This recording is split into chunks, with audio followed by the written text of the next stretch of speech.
Hello, everybody. Welcome to the show. It's time again to talk about the Seattle Seahawks. The Seattle Seahawks, where at least we didn't trade for Carson Wentz this offseason. Don't know if you guys have been watching on Thursday night, but be happy about what is going on over there because, yeah, we are much better off in our current situation. But yeah, that doesn't mean everything's great. Doesn't mean everything's bad either. So we're going to talk about it. We've got this game coming up on Sunday. Time to be determined. Very rare occurrence here. But whenever it starts, we're going to talk about it all the same. I am Seahawks Brendan Nelson. I'm joined by the Hawks Nest. Brandon, how are you doing tonight? I am doing marvelous, brother. Doing marvelous. All right. So we've got a game this week. We already pretty much talked about everything that needs to be talked about concerning the Saints game. My bad. So what do we have this week against the Cardinals? So they're 2-3, just like us, just to lay that on the line to start with. They seem very dysfunctional to me from an outside looking in perspective, looking at the season they've had so far. And they're obviously a team that, unlike us, is kind of all in right now. They just paid their quarterback. They've got guys like J.J. Watt and A.J. Green who are getting up there in years and probably don't have a lot left. That's one of the things that stands out to me when I take a look at this team. So through 5 games, how are you feeling about that Arizona Cardinals squad? I think that they're very much a little in between. You look at their schedule, and the thing that stands out to me is that they have had a reasonably tough schedule to begin things off here. They've got, at least 3 of their first 5 opponents have been pretty tough. They got the Raiders, which is, we don't know where they're going to stand at the end of the day. I don't think they're going to be very good this year, but that's one of their wins. But the losses with Chiefs and the Rams, I think that maybe they might be a little bit better than they've shown so far. Is my first inclination on that. I don't think they're good. I think they're probably a middle of the road team with probably a poor defense that's going to lean heavily on their offense. And they are a team that's decided with this offseason and with the moves that they've made, re-signing Ertz and making the trade for Hollywood Brown as they did, where last year Rondale Moore, right? They've done, we're going all offense for Kyler. We're going to give them all offense. And it's been at the cost of the defense. They let Chandler Jones walk this offseason.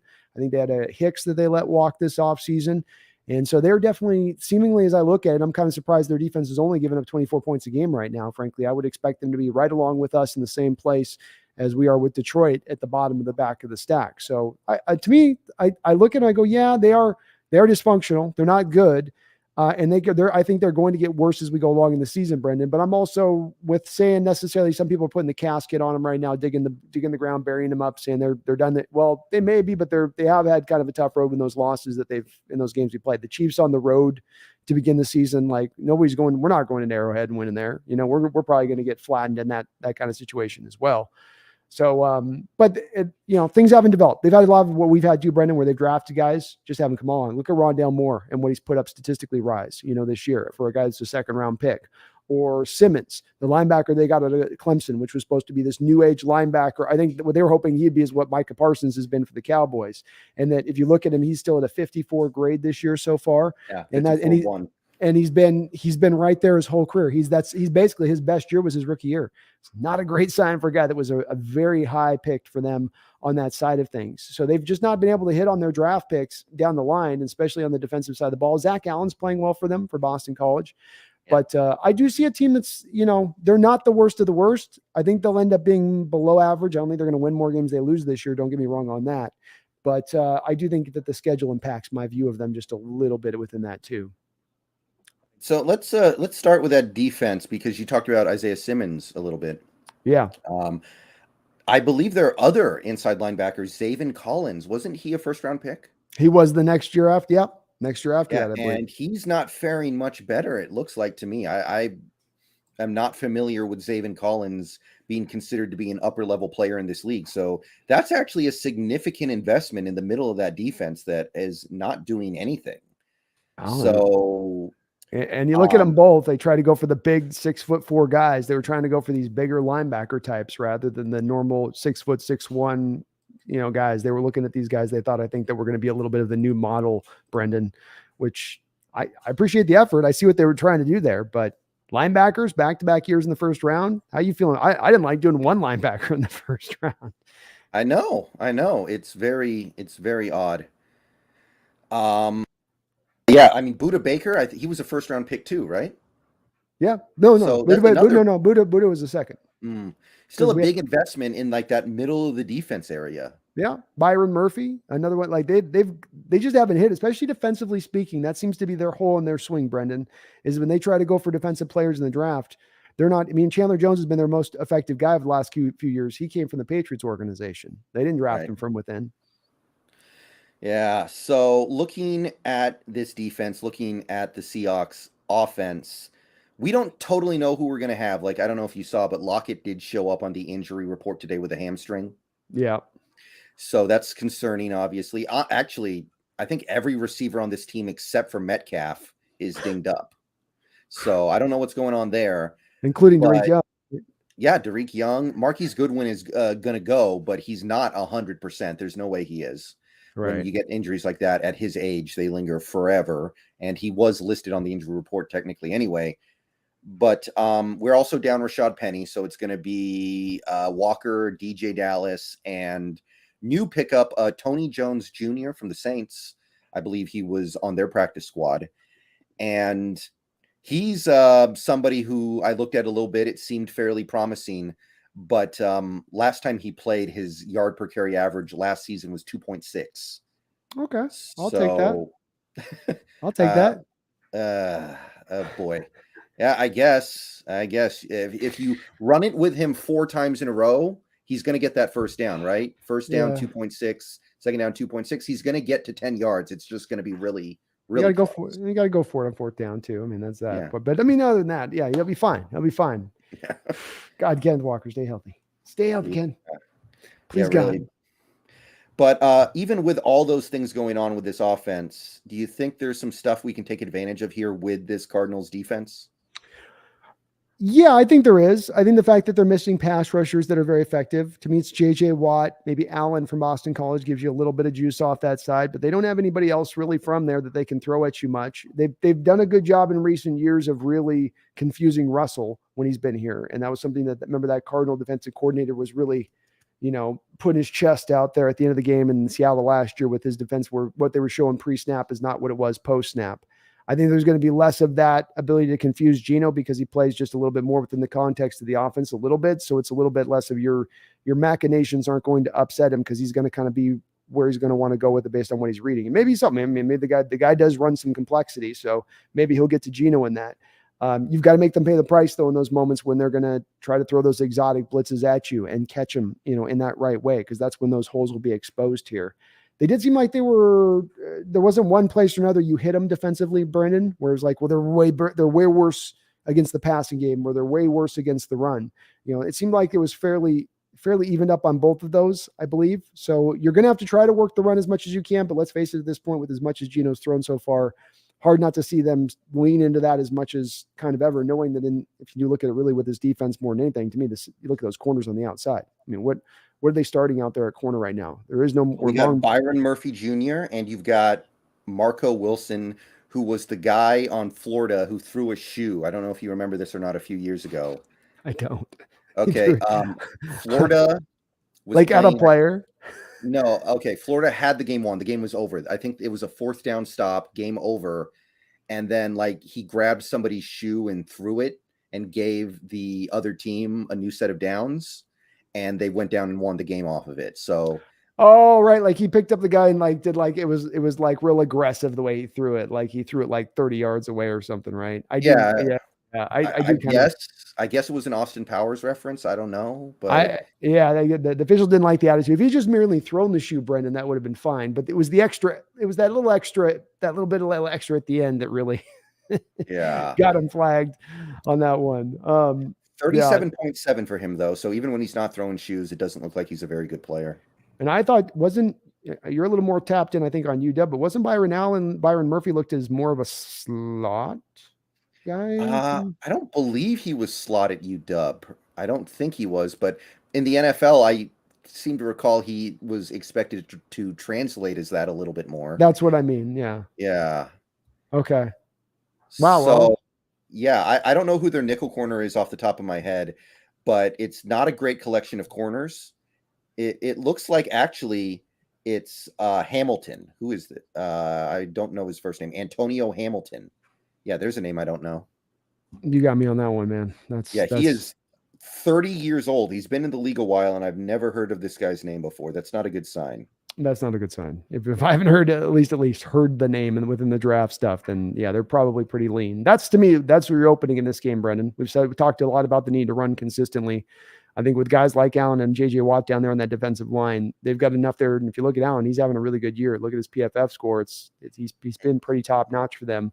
And Watt's hanging in there, man. You know, he's hanging in there for all that. So his heart stopping, I guess, on the field at times. But, you know, he's there. Let's get the defibrillators out and go back out there, JJ. You love this game. Yeah, what's up with that? It was an odd he started crying in the press conference. Like, yeah, my heart stopped. It's like, but then you went back on the field so soon, but your heart. Yeah, what was up with that? Something seems a little, maybe I'm not saying his heart didn't stop. I'm just saying if somebody got some defibrillators put on them, they're not playing football over the course of the next month after that point, right? Like, you're not just gonna be like, okay, I'm good now, coach. Like, it's all good now. Just electricity's running through the body. I'm feeling good. Let's roll. You know, yeah. Here we go. So you don't think this is the opponent to stop the Geno Smith MVP train? No, this is only the one to end. It turns it into a bullet train. Okay. That's what this is going to do. This is bullet train time for Geno. Yeah. So probably another pretty big game for this offense that is playing genuinely really well right now. I agree. If you take a look at this defense, the guys who are playing really well on this defense right now are, like you said, Zach Allen, JJ Watt's playing good so far, and Murphy's playing well. He is. And I looked it up, by the way. Apparently, he slides to the nickel when they go to nickel, and then they play Hamilton on the outside. I just checked. But that in itself is indicative, right? In the respect of they don't really want him as an outside corner. What happened is Malcolm Butler retired on your guys' butt, and now you're making do and trying to find a way around it. That's my read on it a little bit. Mm-hmm. R. Sanchez, thank you for the $5 super chat. The contrast between these two QBs reminds me of the movie Twins with Danny DeVito and Arnold Schwarzenegger.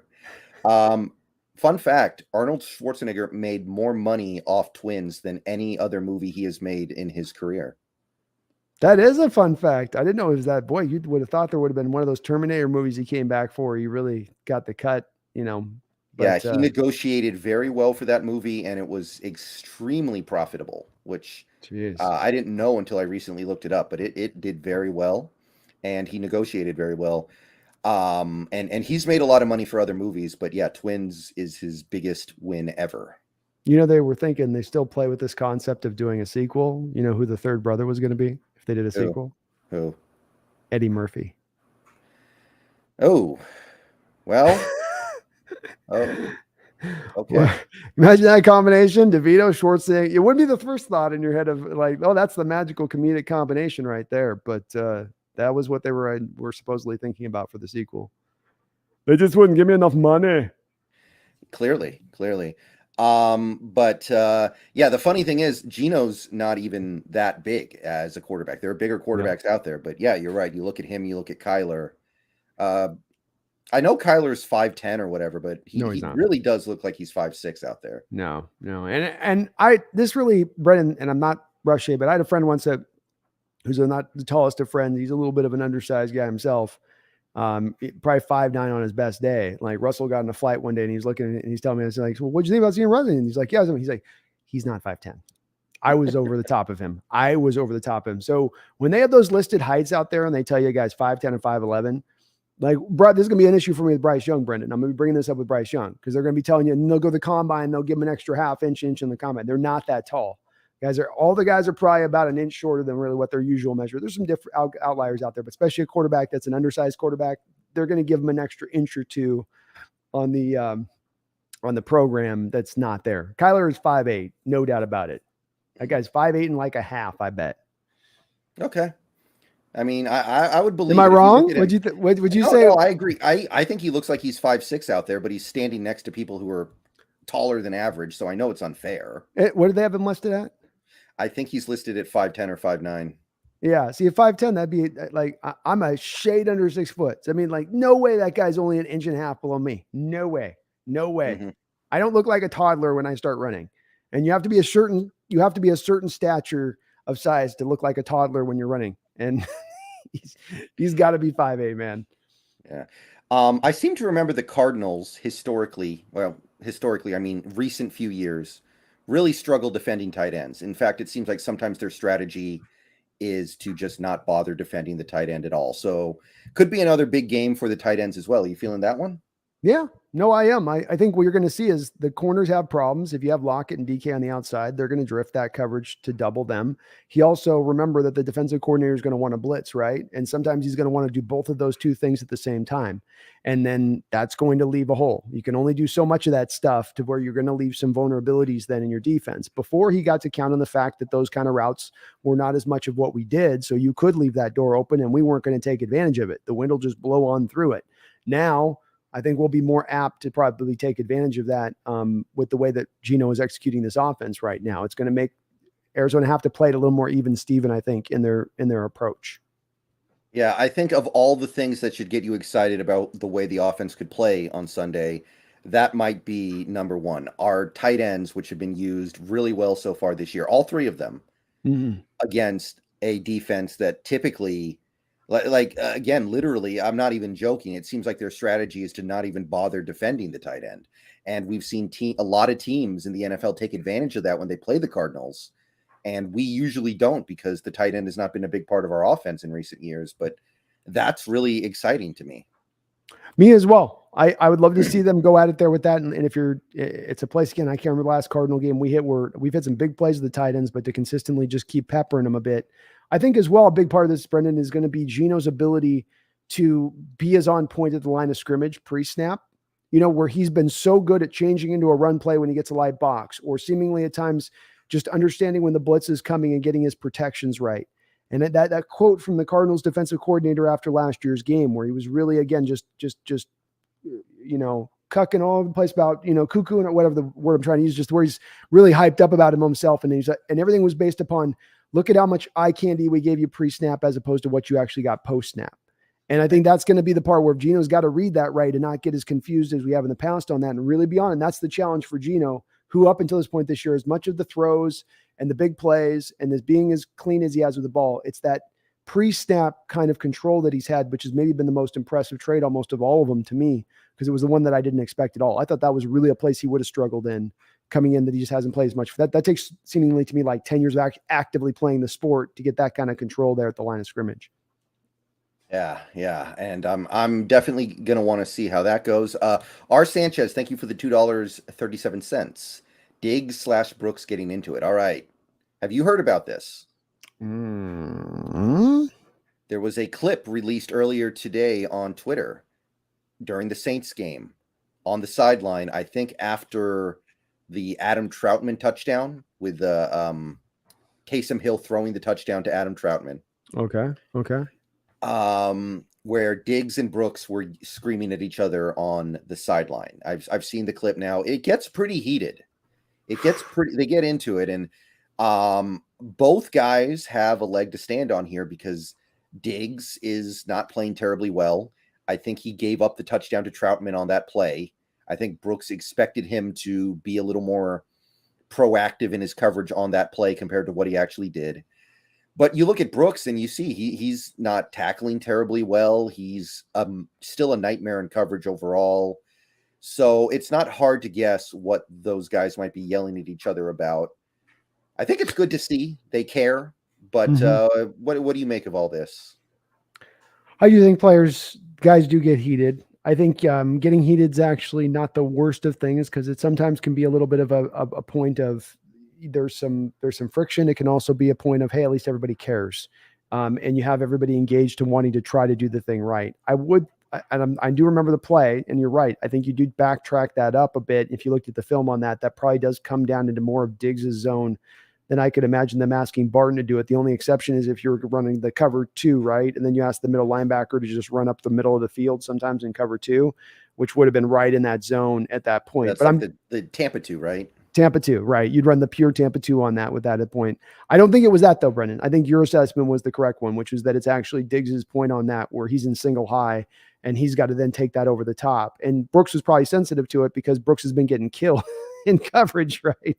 Everybody, you and I and everybody included, rightfully so, is hammering him. And now he has maybe a borderline play where it looks like he's the one who does bad. He's on a tight end theoretically maybe trailing. And so he's going, you're making me look like the idiot there when that's actually on you. That's my guess on it. That'd be my wild guess on it. Yeah, I would guess it's a lot of things building up because the defense is playing very poorly. And I think that Diggs is playing okay. I don't think he's like the problem, but he's certainly not playing good. And Brooks I think Brooks overall this year, would you say he's actually just been bad? Yeah, I would. Yeah. I will say I did we blitzed him a lot against the Saints and it was working. I want to see more of that. Get him out of coverage. Start, as I've said for weeks now, Brendan, you're getting hammered by offenses week after week. You're getting hammered by shorthanded offenses week after week. You're doing so by playing your soft zone coverage and not blitzing. So last week I said, why not blitz? And you're right. They did some of it. And you're right. It was effective every time they did it. But Brendan, it's a little bit like their fly sweeps. No matter how effective it appears to be play in and play out, they still at most won't go to it on a consistent basis. My theory on this is that they got hit with that one screen play with Kamara and Coach Carroll freaked out and said, okay, no more blitzing. And that's the part that bothers me about it is that fine, they're going to hit a big play over the top every once in a while you're blitzing, but you're also going to get some stops. You're going to get some 3 and outs. You're going to get some blitzes. You're going to get some turnovers. There's going to be benefits to it on the other side of that. At least this thing right now is not giving you any benefits in the way that it's playing out. That's why I kind of go into it as much. And let's get to the thing with Diggs and the difference between Diggs and Brooks playing bad in this just a little bit. I won't go too far on this, Brendan, but Diggs is your single high safety right now. He's playing back into the old, basically Earl Thomas role because they've thrown out all of the cover 2 shell stuff with Jamal Adams' injury. So now it's all either cover 2, cover 3, cover 2, cover 3, cover 2, cover 3. So what that means is that there's many oftentimes, especially when he's in the single high role, where Quandre Diggs is really kind of out of the play. Whereas Brooks is down there near the line of scrimmage and every single play he is a part of one way or another, probably to some degree. And so this is the problem I have with sometimes spending money on free safeties. If you don't have a guy that's got an Earl Thomas-like talent back there, who's just merely a very good guy with maybe a nose for the ball like Diggs has had, is that he's not able to have that kind of impact for what he's costing dollar for dollar. Because he's just, his role in the defense is to keep things safe over the top. His role in the defense is to protect the center field. That's going to remove him from the action a lot of times. So is he playing good? No, he's not playing good. But is he also if you go to the main problems on the Seahawks defense right now, what are we landing at with Diggs on this, Brendan? 7, 8? Yeah, he's down the list. I mean, you've got pass rush. You've got the inside linebackers. You've got the defensive line. You've got scheme. Maybe you throw Kobe in there, but it's a rookie. What do you expect? Right. Maybe. Strong safety. I'd say strong safety has been worse. Oh yeah. To me, Jones has been worse than Diggs. So I like it. It's something worth noting, but it's also, he's not the main issue. And it goes back to, again, Brendan, why I said at the time, and I said at the time, so I'm going to take some credit for this now. I said, don't sign Diggs. You're paying for past performance. He's going to be 30 years old. He's coming off the most major injury of his career. You could maybe see a little bit of a downward turn on this one, and you didn't have to be a psychic to do so. I didn't need a 1-800 number to know that making that signing at the time probably wasn't going to bear out the best results for you at that point. And I think they did it for leadership and all that stuff with Wagner leaving. That's a part of it. But nonetheless, doesn't make it a good signing then, doesn't make it a good signing now, and won't make it a good signing into the future.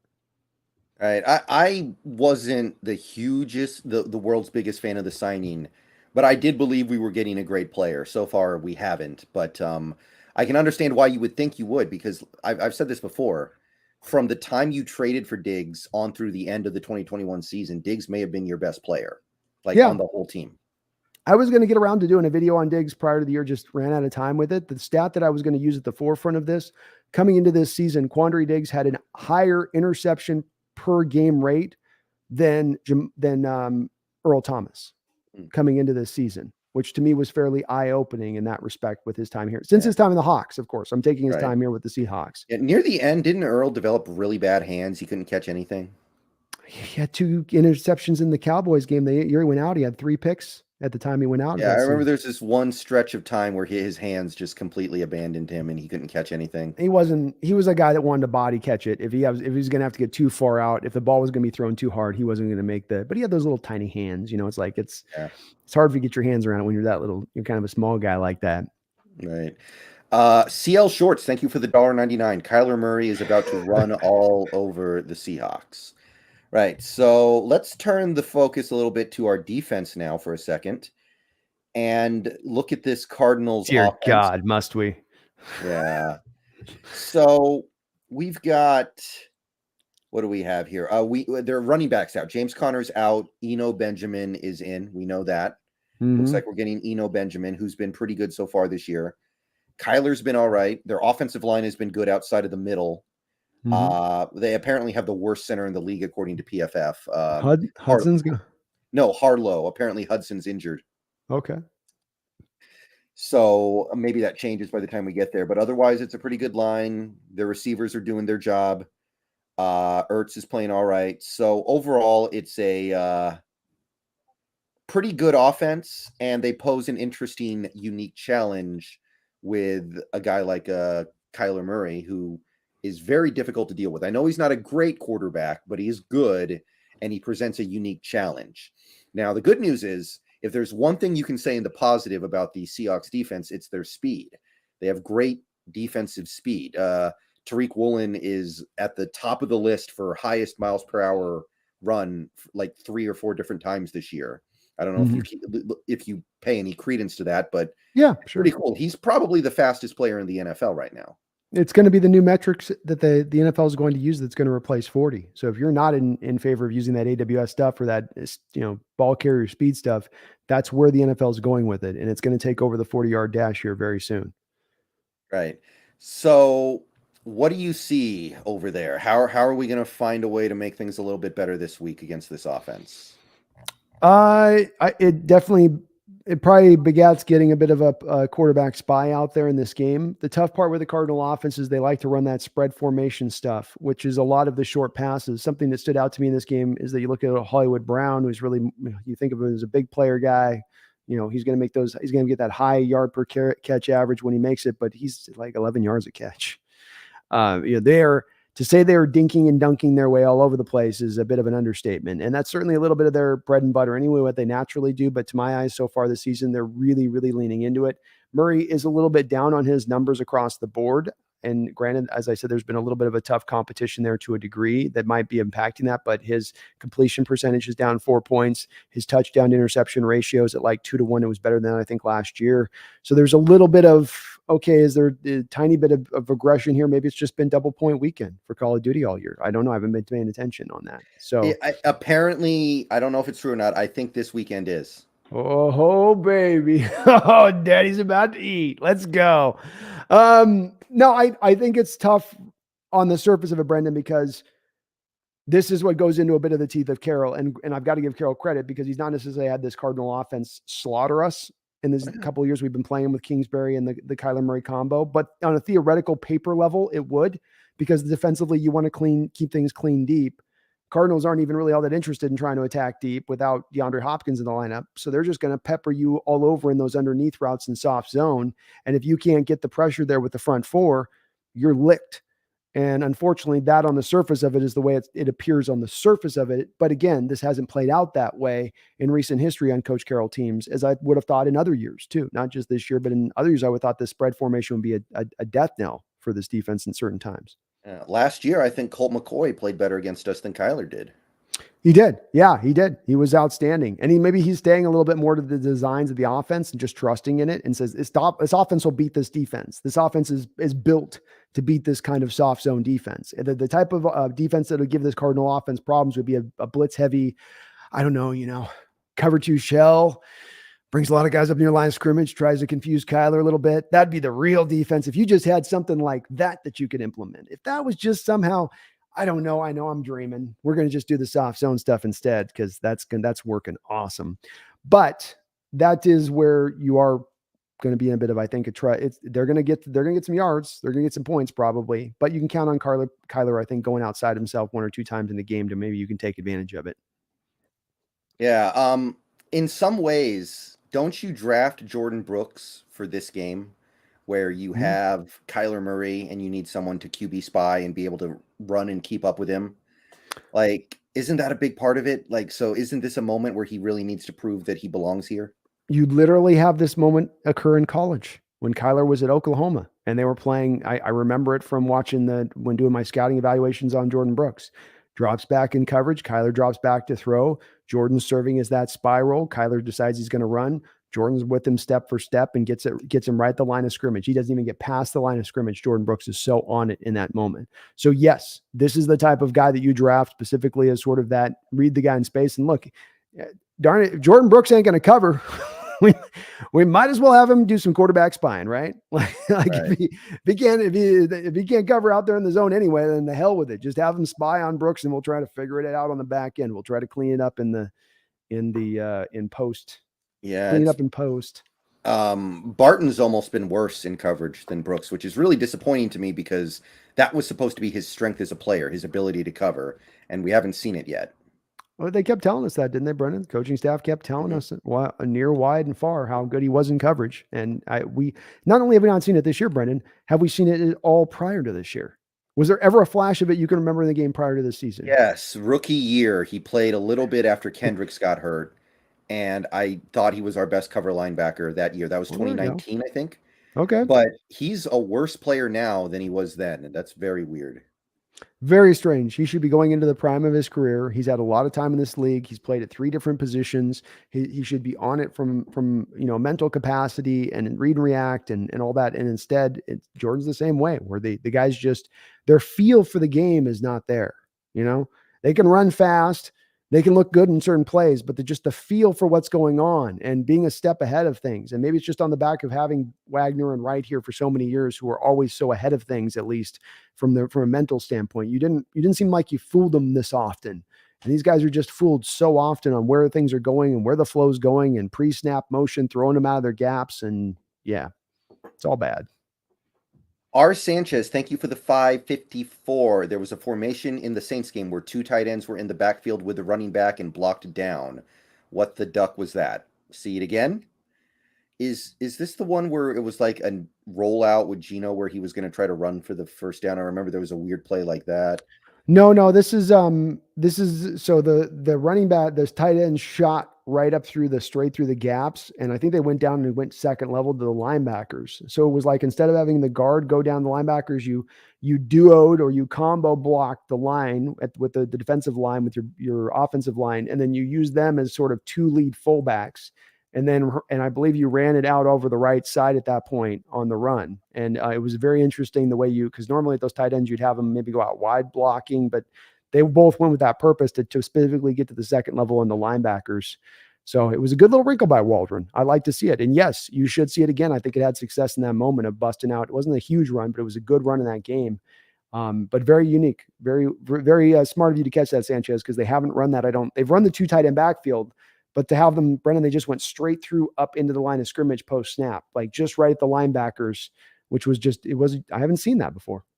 I have to take a look at that. But the thing is, Waldron's trying to find some very creative and interesting ways to use these tight ends because we have 3 of them that we like.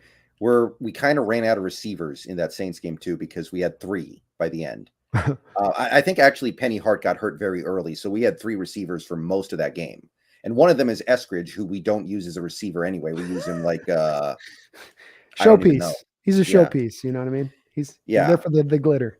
Yeah. So it was almost like we played that whole game with 2 receivers and also 2 running backs after Penny got hurt. So you're going to try to find different creative ways to get a bunch of tight ends on the field. And I'm not against it because it has worked. The touchdown to Colby against the Broncos was out of a 3 tight end set. I believe we've had a couple other big plays out of 3 tight end sets this year. So not all of them are going to be winners, but I think it's working better than just about anything else you're doing. It is. And you're getting the most out of your personnel. You like your three tight ends. So rather than having Colby sitting on the bench and just saying, well, we run mainly 2 tight end sets though, Find a way to get the most out of your personnel. What makes Waldron better this year is not simply the way he is schematically drawing things up. It's that a good coach gets the most out of what he's got. Look at what he's done with DK, who I know DK, had his bad moments last week, but I think he's done a very good job, Waldron has, of allowing this offense to function more in accordance with what it should look like in a West Coast offense, while still also doing these little things like that but I still need to make sure I remember to feature DK as well. I can't forget about him like we've forgotten about him at times in recent seasons. And the blocking with the 3 tight end sets is just another example of that, where, he's not leaving meat on the bone on the bench. He's finding a way to utilize it, and he's and doing it creative, Brendan. It's not just throw 3 tight ends out there on the line of scrimmage. Let's have 2 in the backfield. Let's put 1 on. Let's put, 1 over here. They're moving them all around in their alignment when they go 3 tight end. So he's being even creative within that, creative within his creativeness. Mm-hmm. Yeah, thank you for the super chat, Sanchez. Seahawks 17, thank you for the $5. Will Irvin work out, a wash or a dud? Right, so we should talk about this because Darrell Taylor showed up on the injury report today. I don't know if you saw it or not, but he was limited. His pride hurt? I mean, we definitely know about that. It's what about something else? Maybe did he have an attack of I'm in a funk? It's really sad. So very good chance Bruce Irvin gets the immediate call up to the active roster and has to play a little bit in this game. So I'm not expecting the world from him, but he'll be out there, he'll be grinding, and he's probably going to be able to do better than Taylor's been doing, if we're being straight honest. Oh, it's like we say with Cody Barton, when the standard that is set is such a weak bottom end standard, you bring anybody in there that's got even a modicum of reasonable viability, they're going to be a gigantic step over what you've had. And I don't know, did you see the Samuel Gold video he did breakdown of Darrell Taylor today on some of his struggles from how he's did? And it basically comes out of a lot of it being scheme change, but then just Darrell Taylor regressing as a player is basically the bottom line. But his theory on it is Taylor in the wide 9 isn't suiting him because you're getting a tight end chipping him more often. And then Sam doesn't know that Taylor wants to rush from that left side. Sam also wonders why it doesn't come from the blind side, which if we were talking to Gold, I'd say the reason you didn't see him come is, of course, he wants to rush from that left side. He said in that first game against Indianapolis, I'm better from the left. He prefers that. But the problem with that is you're going strong side, there tends to be a tight end on the strong side. So it's like, Brendan, even if the tight end's not blocking him, Sam does a good job of showing a couple cuts. The tight end's coming off the line of scrimmage and he still has to work around him, right? Just to get into the block of the tackle, then not to get past the tackle, but just to get around first the tight end to get to a precipitous place to where he can get to tackle and then have to beat the tackle. So it definitely doesn't look good with him in those moments on the tape that he shows. But then there's times too where he's showing that he doesn't seem to have a plan as a pass rusher. Everything's just kind of, if the quickness ain't doing it, if the bend ain't doing it, he doesn't have much of an answer. He's not good with enough with his hands. Well, I mean, I was excited for this new defense, of course, but I never asked for the wide 9. I didn't want the wide 9. So if we want to get rid of that, I'm totally cool with that. If it's not suiting his skills, then yes, please get it out of here. It's the tough part, though. If you're going to run a 3-4, that's wide 9. A 3-4 defense has the outside linebackers and a wide 9 alignment every single time. Yeah, that's true. Technically speaking, you're right. So, yeah. I mean, but this is where you touch on a good point here. This is where we always come back to a little bit on this. We talked about this a couple of days on my channel with why it makes a lot of sense here to go to more of a 4-3 approach, because that fits to more of what your personnel here is at this point and can deal with. Yeah. I mean, it's just that formation where they basically have 2 down linemen. That's something that I've never seen. I had never seen from any Fangio defense and never wanted. No. Like, that's the thing. More so than maybe just the pure complete wide 9 of coming from a 3-4. But I had one guy on my Twitch channel the other day talk about the Fangio defense, and he was saying, if you look at the Fangio defenses, they have 3 down linemen and 2 outside linebackers, and one of the key things they do is one of the outside linebackers rushes and the other drops back, and who that is will change constantly. Right. And that's not something that we're really doing right now. So that is one of the core tenets of the Fangio defense, and we're just not doing it. Well, this is why we can't say that the problems and issues with this defense have to do with an adoption of a new defensive scheme. If you're not adopting the new defensive scheme past just on a minimal level of putting it into place, then that's not part of the issue. It's not. So that's got to be thrown out the door, that these struggles for the Seahawks have come via this new transition, because it looks nothing like the cover two. You're not running cover two shell looks. You're covering cover three and some cover two. You're not having the safeties run like what you do within that too, Brendan. And why you're able to do that, where you're a little bit on the light and box side of it, is you're also now bringing a safety more often than not up into it to attack a gap specifically. Have you seen a lot of attacking of safeties up into a gap in the defense in the run game? I'm talking about Diggs actually coming up and hitting, okay, I'm here to go get the C gap because this defensive tackle's attacking into the A gap. The other defensive tackle's attacking into this other gap out here in the way that flows. When I studied this defense this offseason, that's the thing that stood out to me in the way that they described it, is those safeties, everyone's got their gap responsibility. This is why you can run the gap and a half thing. But I don't see us doing that. We're still trusting the front seven to keep things clear and free there in the run game. And you're not really implementing that safety up there to provide you much of that, at least not aggressively like you would see the Rams do it in recent history, or I'm sure like even how the Chargers do it. It's just not to that same level, which again, you're not running this defense at that point. No pressure-based looks, none of the diversity of the coverages on the backside. It's just nowhere close to the Fangio scheme right now. Just real vague. Yeah, it really does feel like we threw a lot of stuff out when Jamal went down. It does indeed. Yeah. I mean, and I think that's disappointing though, again, to hear. I mean, it doesn't make you feel any better about it because of the fact that, okay, you had no plan B for Jamal went down. It was toss out the whole playbook. If you lose one player in your defense, that seems, dumb. Yeah. I kind of get it though, because I've seen Josh Jones on the Blitz. It's very different. I'm with that, but what you do then is you find your insurance policy. That's the thing with this. You don't have one guy that you put it all on this one guy, and if you lose this guy, then it's done. I can't think of any other place on any other component of an offensive ball that you would do that with outside of the quarterback, that being the case. And so what you do is you go out and you find a blitzing safety then to back up Jamal Adams. You make it a priority. It doesn't have to be a high expensive guy. It doesn't have to be, but you go and find a guy that has that in his skill set to do it, so you can continue to run the scheme that you intended to run in the offseason, as opposed to throwing it away for the thing that hasn't been working the last couple of years in deference to. And that's what really bothers me with it, is that if that was really where you guys landed, you should have had a plan B, because Jamal's been injured for the last couple of years, multitude of ways. You could see an injury was very likely to be coming down the track here. It just doesn't seem like much of an answer to me on that. All right, we're calling up Michael Bulware. We're pulling him out of retirement. Let's go, Michael. Let's go. Mm-hmm. Yeah, he had some success on the Blitz, right, back in the day. Yeah. There was a little bit. Holmgren was a little more in the soft coverages. He was good with it. He had some timely interceptions. He was one of those nose for the ball guys at the right moment. And then he started to just fall off because he kept giving up big plays and couldn't hold up in coverage. But he's a box guy. He would be. Yeah. You could get him up in the box and let him blitz. Fairly smart player. The Snail, thank you for the $2 super chat. The real question, is it double XP this weekend? And I believe it is. Hell yeah. Kyler going to be playing till 6 a.m. Yeah, I mean, it's not just a meme. We know he's super into the Call of Duty stuff. Isn't he in like the FaZe clan or whatever it's called? He is. Yeah. So it is weird with the double XP stuff though, because it's like at how much money he makes, whatever you're getting XP wise, couldn't you just, they let you pay for play now in those video games, right, Brendan? So if you don't even have to grind stuff out anymore, you can just, I want to be level 11. Here's $1,000. And if you're a whale, which I'm sure you could be a whale on that. What's the need for the double XP? So that's the part I've not quite understood about that, is there's ways to sort of juice yourself up on the XP stuff. Or pay somebody to play on your account.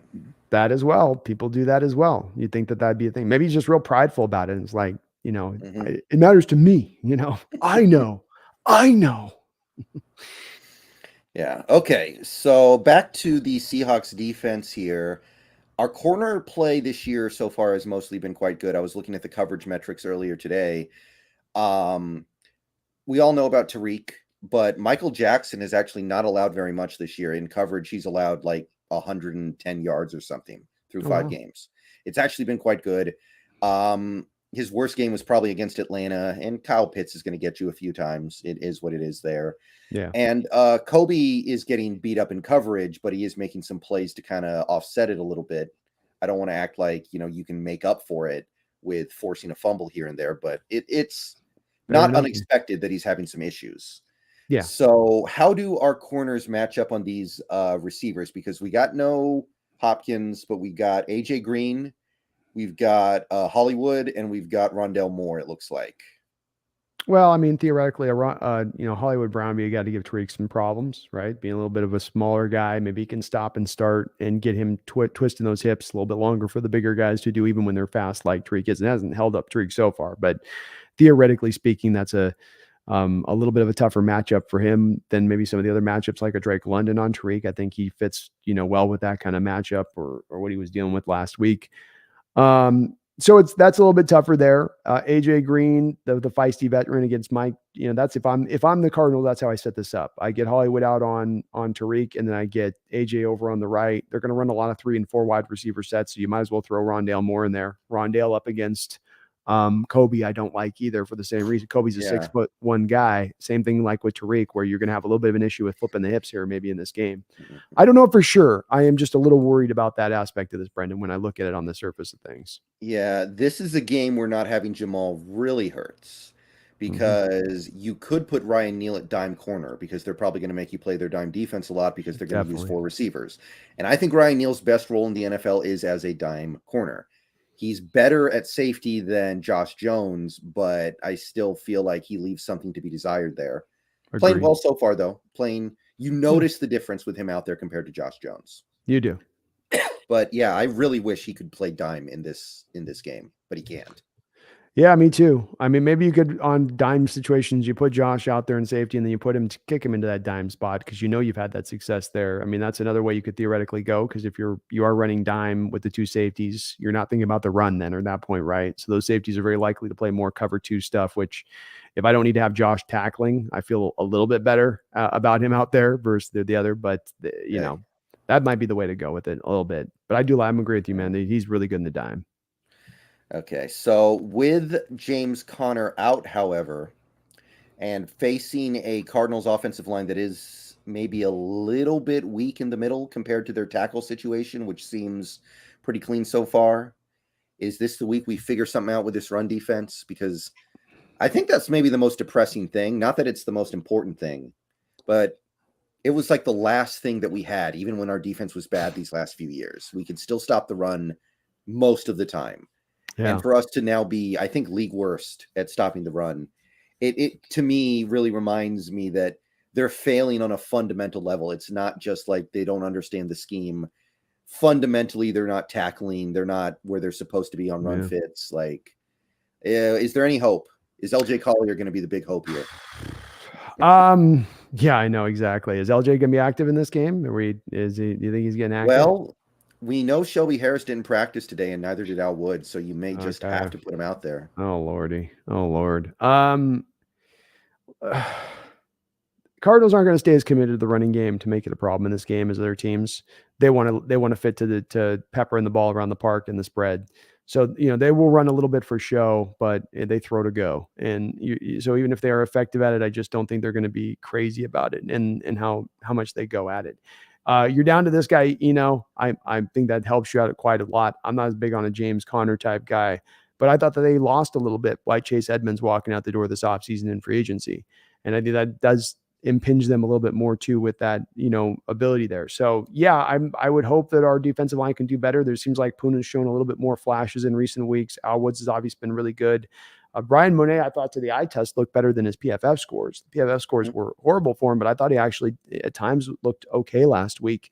Yeah. So maybe they showed you a little bit of flash of it, but I think when they do run it, I think they're going to go over 4 yards a rush, so you're going to have to, the saving grace in this game though, is that I don't think they stay committed to it, and they will try to end up trying to throw the ball over the park more often than not, I think, when it's all said and done.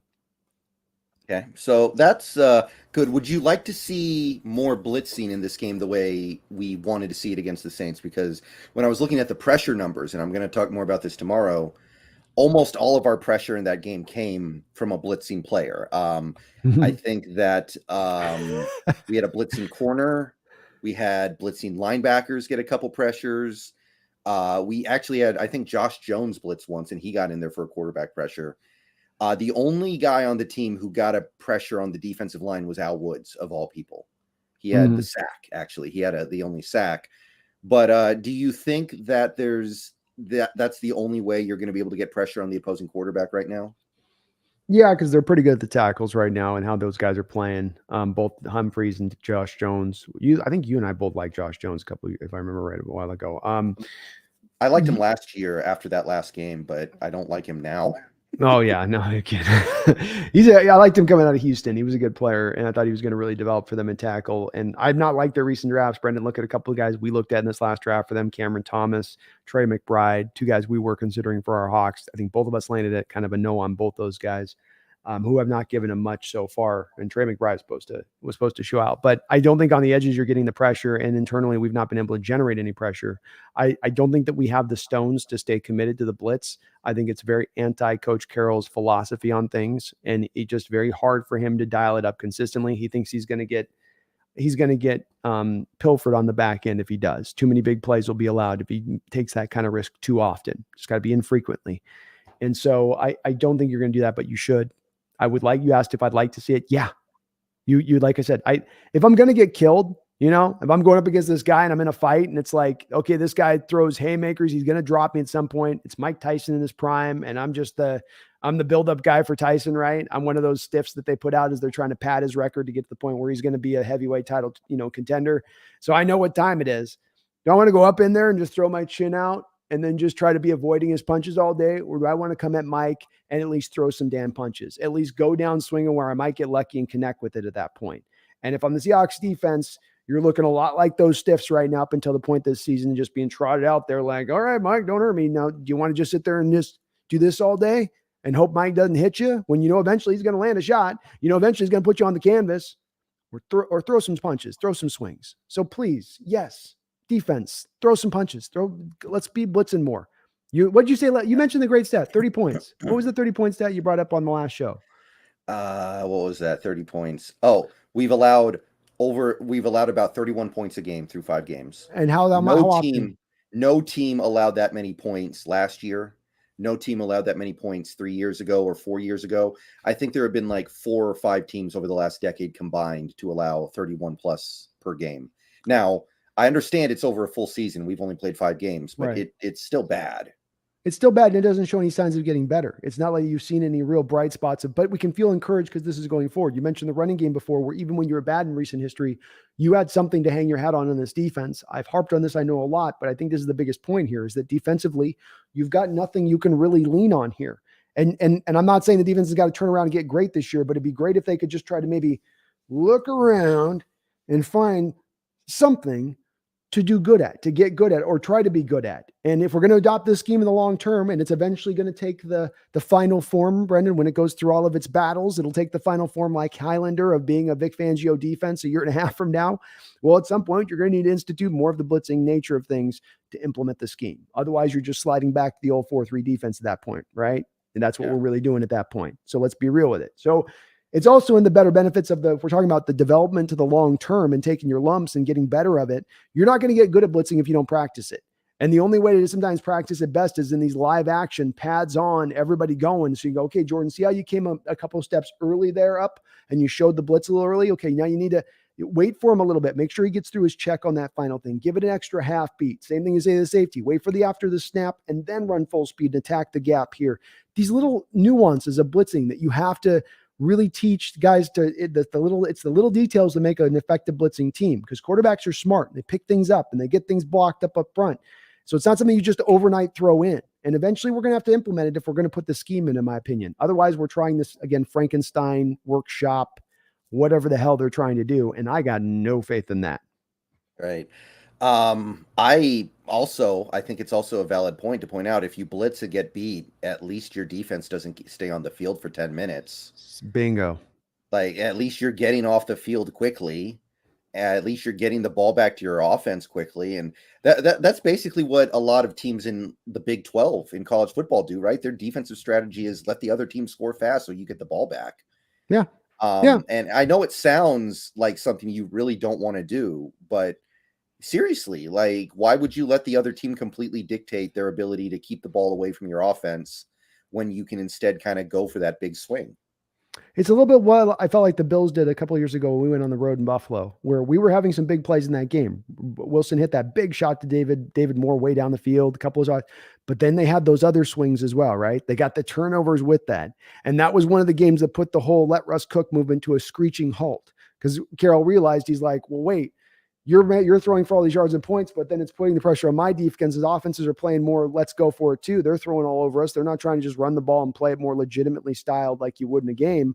We got to kind of offset this a little bit and get this twisted around back in another way. So it's a little bit of you doing to teams what they did to you back in that 2020 season with those offenses having their way like they were. And I'm in favor of it for that reason. R. Sanchez, thank you for the $3.67. Cody Barton is Shardy McBart face and is still bad. Did you see what PFF did for Cody Barton this week? No, what they do? No, they gave him a grade of 73. Yeah. He was respectable. Sorry, that's right. Yes, he was respectable, I guess. Did you see it? Because I got to tell you, I didn't. No, I saw nothing different from Cody Barton in this game than I've seen prior. So I don't know where what did they stop? Did we stop the run? Did we stop the pass? What play did Barton make in this game that stood out? There's this game from my standpoint, PFF, I've been pretty much most of the year on all the grades been like, yep, makes sense. Yep, makes sense. Yep, makes sense. This is one game where there's a couple of grades across the line where I went, huh? Hey, what? Like Brian Monet, the worst rated defender in that game. I don't know about that. Yeah, Ken Walker didn't get a good grade despite running for a 70-yard touchdown on. There you go. Like what does he need to do? Did he need to run for 70-yard touchdowns on his other 8 carries? There wasn't any holes. I mean, that's the thing with Kenneth Walker. Didn't you see the same thing on the early carries that he got before that big run? There was just nothing there for him to run through. He got the 3 ugly yards that were there to get. What do you expect? I guess the PFF guy's like, well, he could have cut back across the field and then whiffed around that one defender that's standing there. Okay, he could have. Like, all right. Do you think maybe they got the grades swapped for Barton and Ken?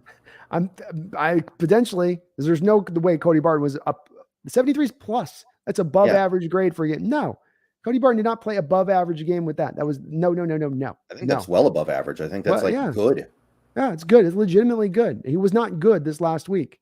How does it? You know what? I kind of thought that, frankly, if you look at the defensive scores down the line, if I just had you look at the PFF defensive scores, you would have thought we held them under 20 points. That's the weird thing. It's like, who did bad today? PFF on defense for us. You know, like you guys got everybody up over 60 here. How did we arrive here when we give up freaking the unstoppable 40 here to the Saints with backups across the board? Yeah, is Taysom Hill so overpowered they just give us a break when we have to play him or something? Yeah. It's like, well, he's just so good. What were they going to do? I mean, how you can't expect them to stop him. Just give him a good grade on that. I mean, somebody's got to be messing up, Brendan. It ain't all on Brian Monet. He wasn't the only culprit for all those points this last week. Chase Stern, thank you for the $2. Geno about to expose Kyler. I'm thinking about it, and we'll get to this shortly.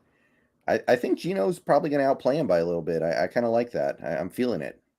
I am too. Kyler's not in his best role right now this season. Doesn't seem to be playing at his best. And these guys historically with Cardinals and Kingsbury started out actually hot. So starting out more closer to where he was at performance-wise as last year, Chase, definitely is a good, helpful indicator to us. I love what Geno's doing. I think what Geno's doing as well beyond this, Brendan, as far as having a good year and where he's on a trajectory for whether or not he remains here or going somewhere else in the future.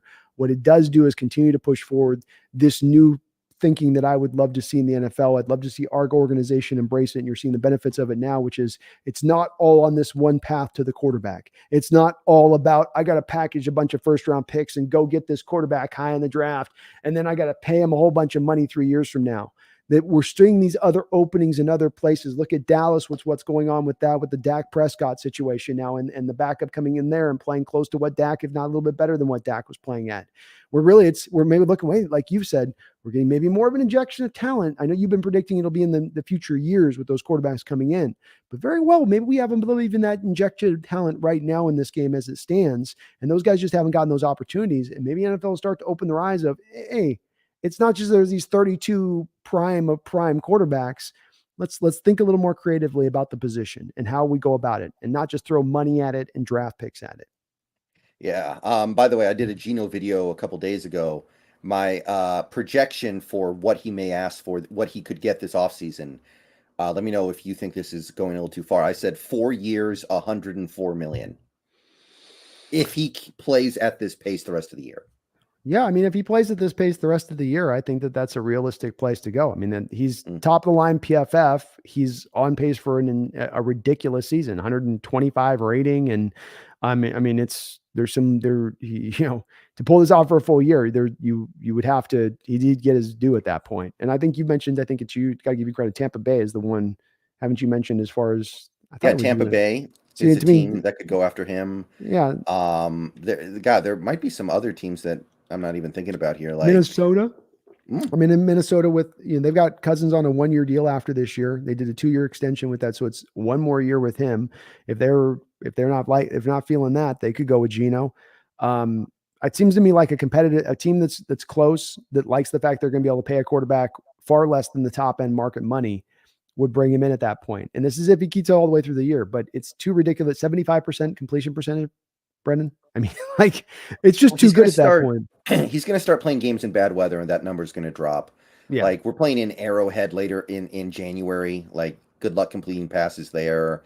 He's going to play his home games in an open air stadium. Like, it's going to get hard. He's not going to keep that up all year. Even if he finishes at 70%, though. Yeah. 66 is the ideal in a West Coast offense. And somebody's going to go, okay, so we've got a guy highly accurate who just get the ball into our playmakers' hands, and we can work, and he'll make the smart decision with the ball, and we're not paying him necessarily top market price.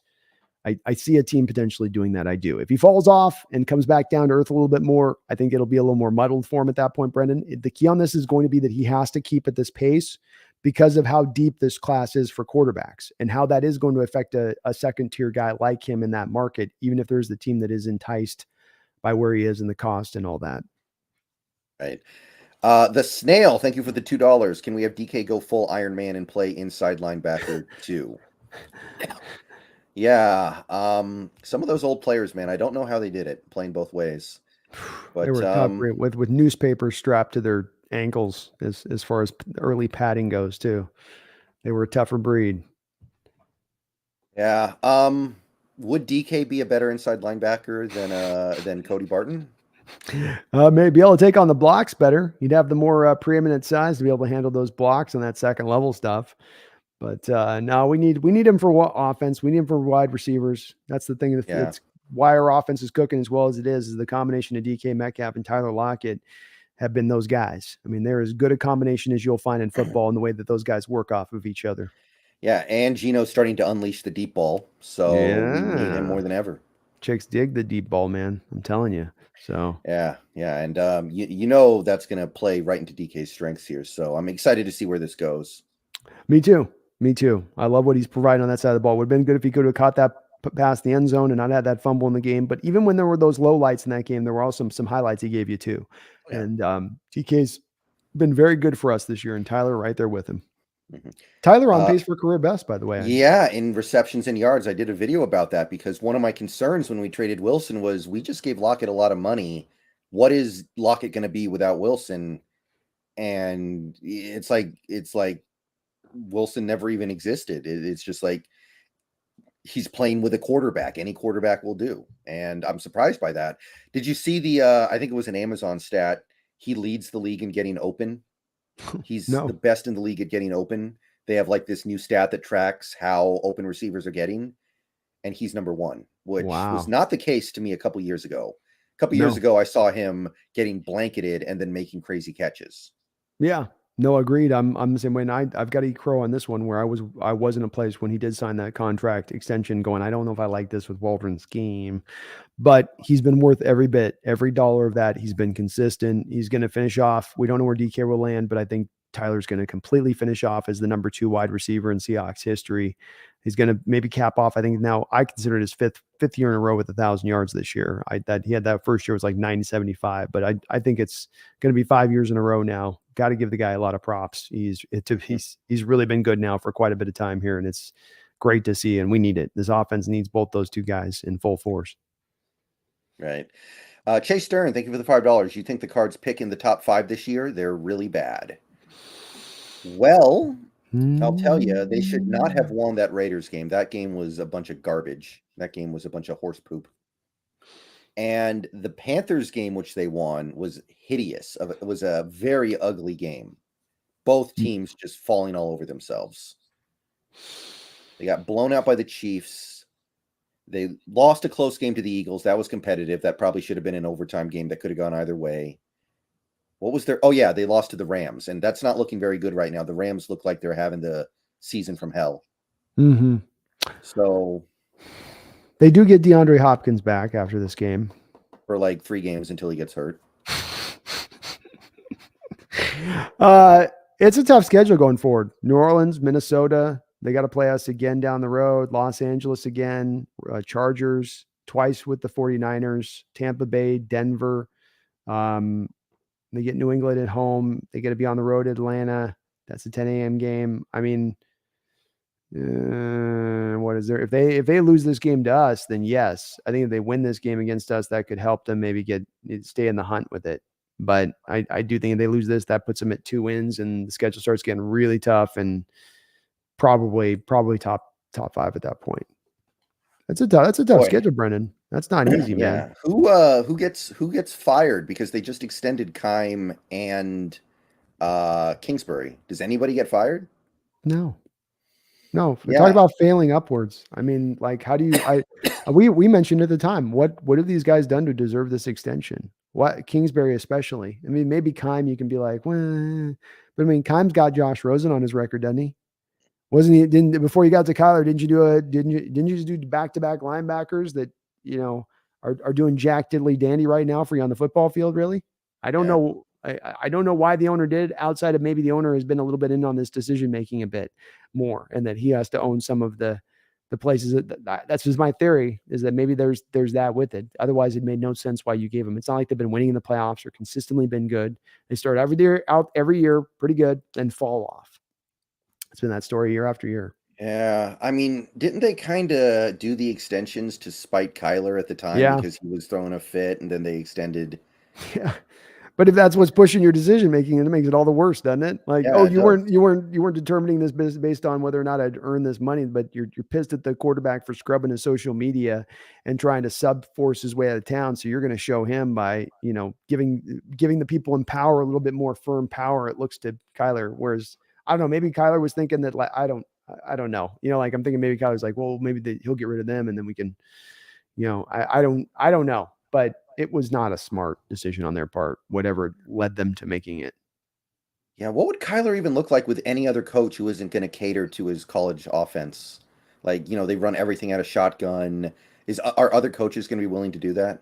No, he has to. He absolutely had to go to this. He was at the height again of that Russell Wilson, let's get the smaller quarterback thing, because Russell's done it. Then all these other guys can do it. And he's right there with it, just like Baker's right there with it. And it caused all those guys to get overdrafted. He goes out and has like the 4.3 speed out there as far as what they see on the field. And they start to think he could be like a Barry Sanders type who also can throw the ball. And, no, that's not what he's been. That's not what he's going to be. His yard per average carry is already starting to fall off, not 4 yards into his career, four seasons in his career. He's 4.8. I think his first year started at like 6.5 or something like that. So no. I think he's going to be, you're not going to have him run under center stuff. He's not going to be able to see over the line unless you're going to craft a whole offense around creating passing lanes for him, which even then I still don't think you'd be able to see clearly enough to do. You're going to have to run a shotgun base. He'll go to like Josh McDaniels offense or something after this, like that's the type you'd have to go to. Yeah. But people in my stream chat lately have been saying like, oh man, Kingsbury and Keim are definitely getting fired after this year. And I'm saying like, that's a lot of money to eat for it's the Bidwells, right? It's the Bidwells, and that's a lot. And they're not exactly the most richest of owners in sports. And then the other part of this, of course, like you said, contracts are guaranteed for coaches and general managers. So when you sign the contract, you're paying them every dollar bill of it. And if you fire them, you have to pay them every dollar bill. And let's not forget, it's not just having to pay all that money going out the door. That's just cost gone. I got to hire 2 new guys on top of it. We're dealing with the same problem with Jody Allen. It's a twofer. It's not just a one, it's a twofer situation. You got to come up from a monetary standpoint. In this day and age, coaches are getting expensive. General managers aren't that much more inexpensive. It's a lot of cost. Mm-hmm. Chase Stern, thank you for the $5 again. Do you think Russ' injury is real or an excuse for his play? I'm pretty sure it's real. I mean, the hits he's taking are real. The fact that he's 34 years old is real, or I think he's almost 34 maybe. Yeah, he went to LA for platelets. I guess. So if he's going to, it's a quite a drama to be pulling off if it's all in fakery to go fly all the way out to LA for a platelet injection into the shoulder. So I think he's definitely dealing with something out there. I don't think it's the reason and excuse for his poor play. I think he's legitimately having decision-making problems. And I think that's why Denver Bronco fans are up in arms as much as they can, because they can see it. They don't need 2-3 seasons of it. They see it. They don't have any of that built-in love of a guy winning a Super Bowl already. They're just seeing what they're just judging him on. Okay, first year here, we gave up a lot for you, just paid you money. What are you going to do? And they're like, well, wait, he's not processing. He's not looking at it. He's not, he's missing guys wide open. And that's, you don't end up with a player like that situation in that game, Brendan, where you've got that receiver Hamler slamming his helmet in the turf and he knows he's on bright display. You saw former players going, you can't do that, because they know that's a horrible look. It shows your quarterback up. You as a player know not to do that type of stuff, no matter how emotional you are in the moment. But it does speak to, I think, also a little bit of frustration going on already in that own locker room with some of those players. And we've seen it with here at times with some of the receivers on it, where it's like playing on script, playing on time, hitting the right read, just being on point with it isn't always his. He's got other stuff that he brings to play, of course, with the scrambling, off-platform stuff and being able to hit deep balls and stuff. But it was funny. I was listening to Hackett's press conference today, Brendan. It was just like right down the line of what we've, well, we're doing good on the big play. We just got to be more consistent on bop it a bop it a bop. It's like, yeah, you are, aren't you? You're hitting that big play, aren't you? Still getting the big play. You're getting that big play. You just can't find that can't find that consistency in between them, can you? Just can't quite find that, the simple stuff, right? The easy stuff. That's the hard part to get your hands on. Yeah, from what I've read about Russ's injury, which I do think is real, it seems to me that he probably shouldn't be playing. I know he will, for obvious reasons, but based off what I'm reading about it, it seems like it's a bad idea for him to be out there. So they're playing the Chargers Monday night. Part of me is thinking this is not going to end well. So let's also remember they've got more guys on IR right now than anybody else in the entire National Football League in total. And yeah, you're right. I've heard it references the Dak Prescott injury. Remember a couple of years ago, where in that play out the basically dead arm is what they've also called it, I think, at times. But yes, it's one of those injuries where really the only return is to rest. He's trying the platelet injection, which maybe that's code for HGH. Remember the stuff Kobe used to do? Go to Germany, get treatment that was illegal anywhere else in the world. Yeah. That's kind of like I feel like Russ is far enough along in this game. He knows somebody who knows somebody, if you know what I mean. So I bet they're calling it platelets, but platelets could be something else altogether. So yeah, I don't excuse him for it. I don't at all. I think Russ is playing like he's kind of been playing here, and it's feast or famine with his play right now. I think he's definitely having a problem with offensive line play as far as pass protection, which is going to make him look even worse if he's not getting that cleaned up in front of him. If Denver wants to fix this long-term, Brendan, beyond anything else they do with this team going forward, it's get Russ a pass protecting offensive line first and foremost. I know it's hard. I know you don't have money. I know you don't have draft picks. But that is the next step to take if I'm Denver, because you're not getting out from under that contract anytime soon. Yeah, and I got to tell you, I don't know how they do it because of what you just outlined. I think it's almost impossible. They don't have money. They don't have picks. Like, I was trying to figure out a way for the Seahawks to do it last year when we still had Wilson, and it was difficult. And we actually had more picks than Denver does now. We have more money than Denver does now. And I was like, oh, this is such a narrow path. So I got to tell you, I think it's going to be a couple years before we see any possibility of this working out. I agree with you. And very well, by the time they get to a place of even having it to work and maybe start to work out, they may be done with the situation at that point. If it's taking a couple years in to get cleared through on those, cleared to the point of getting to draft picks, getting to the point where you've got maybe a little bit of money to spend. So yeah, it's Denver's in a real tough situation as far as their future goes here or there. And that division's not getting any easier. Yeah. Let me throw one thing out there. Knowing what we know now, would you prefer to have gotten 3 first-round picks from Denver last year? I mean, last draft, next draft, and then the draft after, instead of 2 first, 2 seconds, because they look like they're going to be bad for a couple of years at least? I wouldn't, because there's a part of me that feels like Denver, with having the Walton money impacting in now, can do a little bit of the Ram stuff this offseason if they want to. And theoretically, they don't have picks. Theoretically, they don't have money, but it's all about how much more willing into the future you're willing to go. to make that happen in the now. And if you want to play the guaranteed money game over the bonus money game in contracts, you can push it pretty far down the line. You can fit those guys in. It all just takes the guy who's got the willingness to put the money in escrow, like we've talked about, right, with Jody, where I give out those big contracts with guaranteed money. It's got to go into escrow. I've got to have the purse strings in the bank account and the savings account to be able to pull in those money to do that. And it can sometimes be a very significant portion. If Walton's willing to do that, and he's one of the few owners out there that has the money to be able to pull that kind of stuff off, that is really, Brendan, that's their only pathway out of this. You hit it. Well, they don't have no picks, no money. There's no, pathway to get there on this.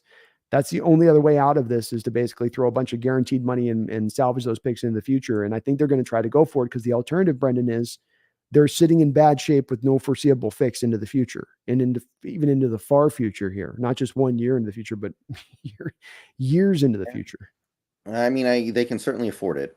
You're Yeah. right about that. But They are. at a certain point, there's only so much you can do. Like Wilson's big cap hits haven't even come into play yet. You can't really push a lot of money down the line there. You're going to have to extend some of your rookies, like Surtain. Like that, you're not going to be able to push that money too far down the line because they're already so cheap as is. You can kind of do it some with Randy Gregory. You can kind of do it some with maybe one of these other guys, but there isn't. But to me, I don't think there's a super obvious restructure candidate. But doesn't the guaranteed money allow you to do that? So like I got a 4-year deal. And if I sign a big 4-year deal, a 4-year, $50 million deal and $20 million signing bonus, right? And that used to be the old model of the way I would do that deal. And now instead of that, I sign that same player. And instead of giving him 20 million, I give him 25 million instead of 20 million in bonus, but it's guaranteed money. He's only getting, let's say, 10 million signing bonus at the signing, but I've pushed that guaranteed money into the depths of the contract a little bit. That's what the Rams have done, essentially, by the way that they created their space this offseason to fit all the guys that they've been able to fit in. And if you've got the impetus and the willingness to sacrifice that future to make that happen now, you can almost go as hard as you want to go with that. Is there a price to be paid down the line? 100% there is. There's no free passes. There no ways. I'm not saying that the cap doesn't exist, but I am saying that guaranteed money versus bonus money situation has changed the game. It's changed the game for those teams if they do want to go in. I'm just saying I wouldn't be harping on this as much, Brendan, as much as it's just they've got no, like you just said a second ago, no other pathway to go down. Yeah. There is no other way through the Glen here other than that, or just sit and stink for a couple of years. Yeah. Waltons won't allow that. You're probably right. They are probably going to do that. I mean, you need those players to get to free agency, though, is the thing. And teams sometimes just don't let them leave. Like if you get a blue chip tackle or a blue chip guard, you're not necessarily going to let them go. Like we saw with Quentin Nelson. I thought he was going to hit free agency because the Colts had already invested in their center. And I thought if they're going to invest heavily in center, they can't invest heavily at guard, but they did it. Yeah. No, it does take that. And the cap's only going up. Teams are going to have the money to be able to keep their own guys. Franchise tags obviously impact this. Not even franchise, transitional tags, right? Guys that are, merely theoretically out there that you go sign, but they can be matched as far as their contract goes. They could also accomplish it via trade. You go trade for it to a team that doesn't want to sign their guy coming up out of a rookie deal in 3 years. And that guy like a Jamal Adams type who, and that's not if they're doing it for an offensive lineman, maybe that's a little more easier to go down that path. But don't get me wrong, they're going to have to get creative to do this, but that is their only pathway here, Brendan. It is not, we're going to be patient and hope it develops from within, or that this line's going to be good at pass protecting after what will be now 3 straight years of being piss poor in that element of things. That's not suddenly going to flip over in the night. And they eventually got to decide, okay, well, so we're just going to watch our quarterback get hammered then, right? Shoulder injury, looked like he got concussed the other day.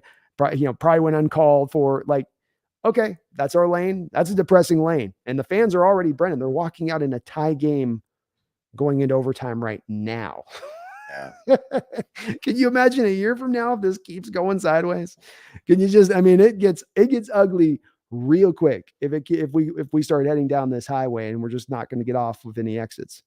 Yeah, it's the only way. It is. Kel, thank you for the $1.99. I met Jordan and he's the softest soul. So good to see. Oh, that's cool. I haven't met Jordan Brooks yet. I've met a good chunk of players because I go to some autograph signings. Not Jordan yet, though. He seems like a good guy. I don't have anything against him, definitely, Kel, personally, with it. And I think he's a little bit misaligned in this 3-4 defense. I think he's probably would be a better middle linebacker in a 4-3 where he could stay a little cleaner from the lineman getting to him on the second level. But Nothing against him personally on it. And it is good to see that he cares. And that I don't mind arguments on the sidelines. That stuff, all football players will tell you that always happens. It's not a bad thing. In fact, it's usually a good thing because it does show they care. Chase Turn, thank you for the $5 again. Do you think Russ has lost the locker room yet? I don't know if he ever really had it. Apparently, he's got like his own private locker room at home games. Of course he does. Apparently, he's had that since the start. I think there is kind of a mercenary type thing going on there where he's like, he's here to help us win, but I don't think he really has that locker room. I don't think he ever did. You know, and I could be wrong on this, Brendan, but I do look at this a little bit with the depths of the conversation that we're seeing. Even I'm sure you saw the interview this week between Marshawn and Richard talking about the Russell situation. Did you have a chance to see that on the deal? I did not yet. It's a great interview, number one. So get a chance to get over there, check it out, because they do drop some pearls in there, and I think that it does come off a lot of times from those guys in the division of that locker room as the defensive guys, the guys that aren't happy with Russ of, well, they're bitter, or they didn't think they get the credit, and Russ is getting the credit, and And I think there's maybe some element of truth to that. But I also think at the heart of that is these guys saying, look, you dump this thing and just be a good teammate. Concentrate on just being the good team. Don't be so manufactured and trying to have such a good control over everything, and just be that. That's the part of that going in that locker room when you create that space, is that there's not that cohesion you create in tightness. It's like you can joke about, well, why should he have to go hang out at this guy's birthday party and do stuff in the off hours outside of baseball? I don't hang out with my work people. It's different football. The thing the Legion of Boom will tell you time and time again is about what made them good was not just simply the work ethic or how talented they were. It was that they did hang out off the field. And many teams tell you about that stuff. And if you as a quarterback who's the leader of your team has always got that arm length distance between you and your teammates, that is going to affect your ability to get through to them as a leader and to lead them just in the first place. Because you start to look like you're elevated and separate of them and up on a pedestal, and they're down here as just the little plebs, the little peasants. And that's and quarterbacks, don't get me wrong, are always going to be preferential. They're always going to be held a little bit higher, especially when they're the star variety. But there's a point where you go just a little bit past that, I think. I don't know if Russ has gone there, but I do wonder if that's maybe a spot that I wonder if he has. Yeah. It's like after that Colts game when he gave his press conference, and at the very end, he has the world's saddest "let's ride." Like he has to go back to the podium to deliver it because he forgot, because everything's just so bad.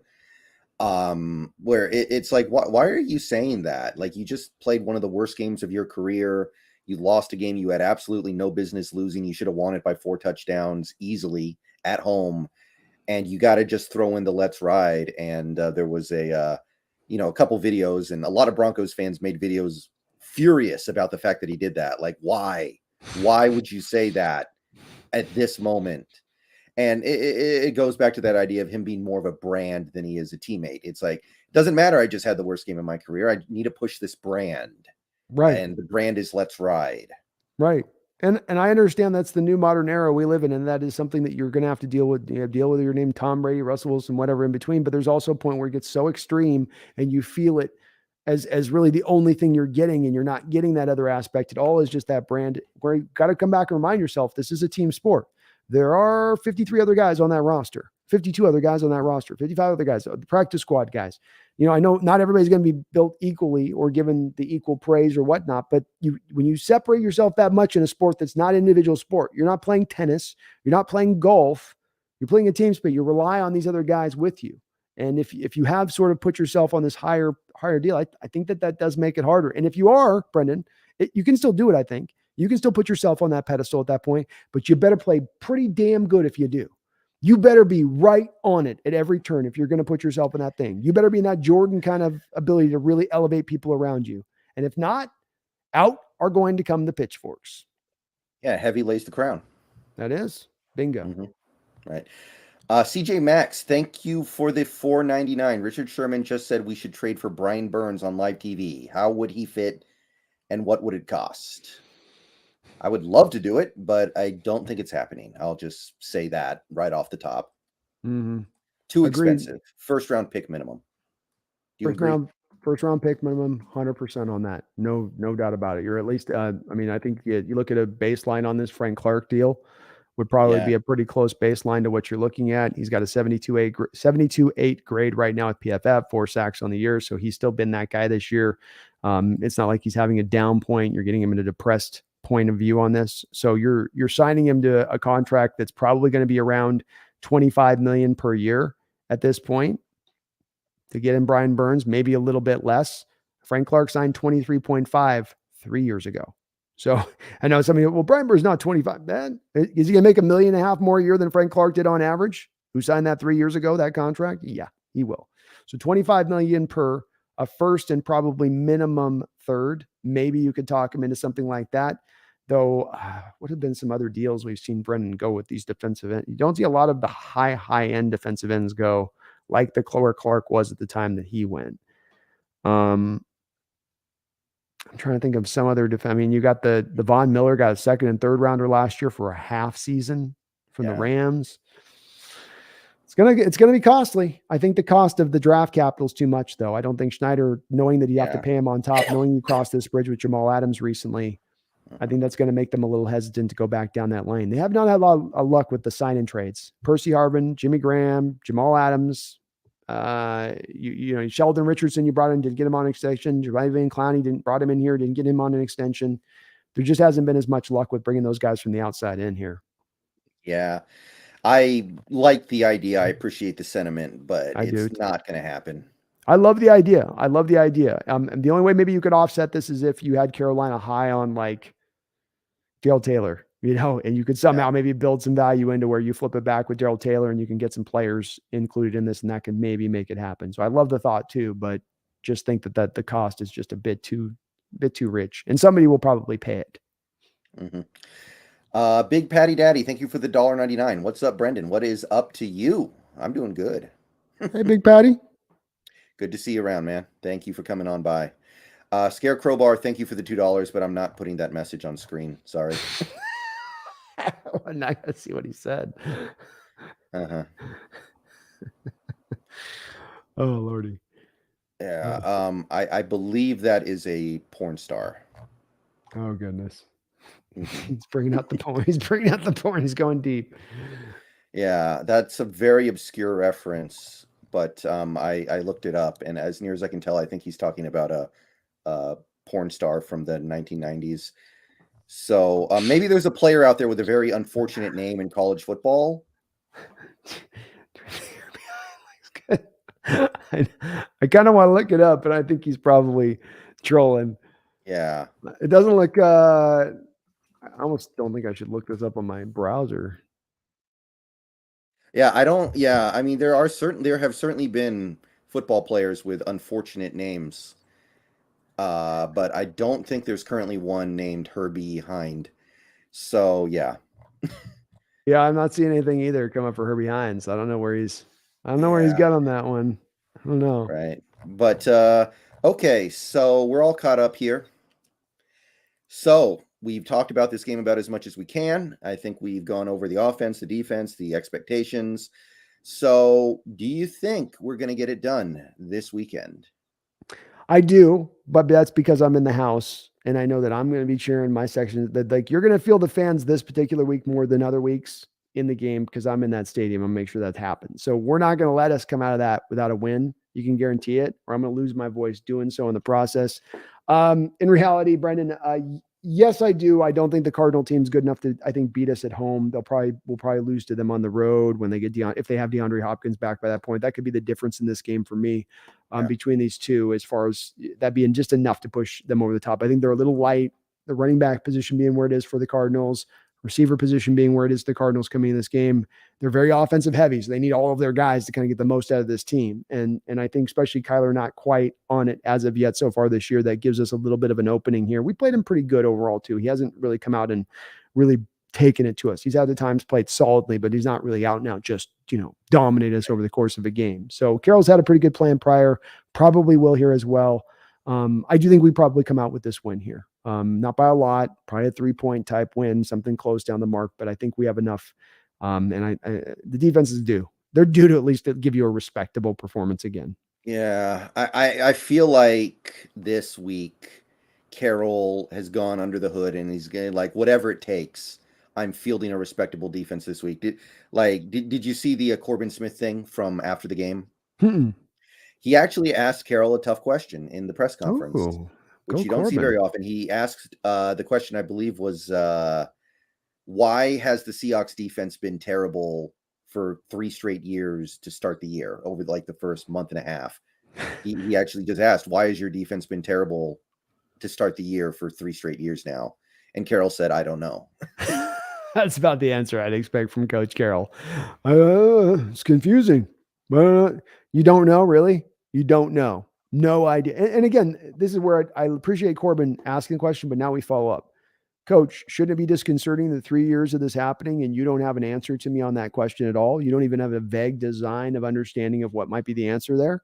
Shouldn't you at least have an answer of, yeah, I mean, something? I mean, that's where I appreciate Corbin at least being that's been a part the media has not been willing to do, but you need to not let him off the hook with that. Then when he gives you the answer, you don't go, oh, okay, you don't know. I guess that's his answer. Yes, he knows. He's been studying this stuff for 3 years. He got an answer. It's good, my skin, but he doesn't want to give you the answer. That's again, press is a media member.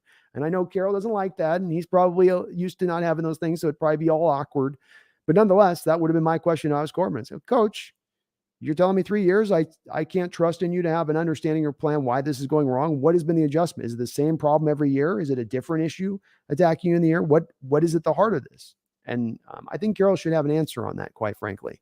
I think he better come up with an answer on that. Because you're walking into this year and you're like, you do this if you're Carroll, you give me that look he gives, on the sideline when he's looking confused now. And you go, Carroll, and he does this. I don't know. That's not going to be acceptable to me. And quite frankly, Brendan, I'm not going to enjoy doing it, but I'm going to hammer him on it this offseason. I know there may be no hope that we could replace Carroll if that's the case, but it doesn't mean I have to like it. Doesn't mean I have to sign off on it. Doesn't mean I don't get a bitch and complain about it when I think it's BS. And I think it'll be BS if you got no answers and you got a league worst defense and it's 3 years straight of this stuff.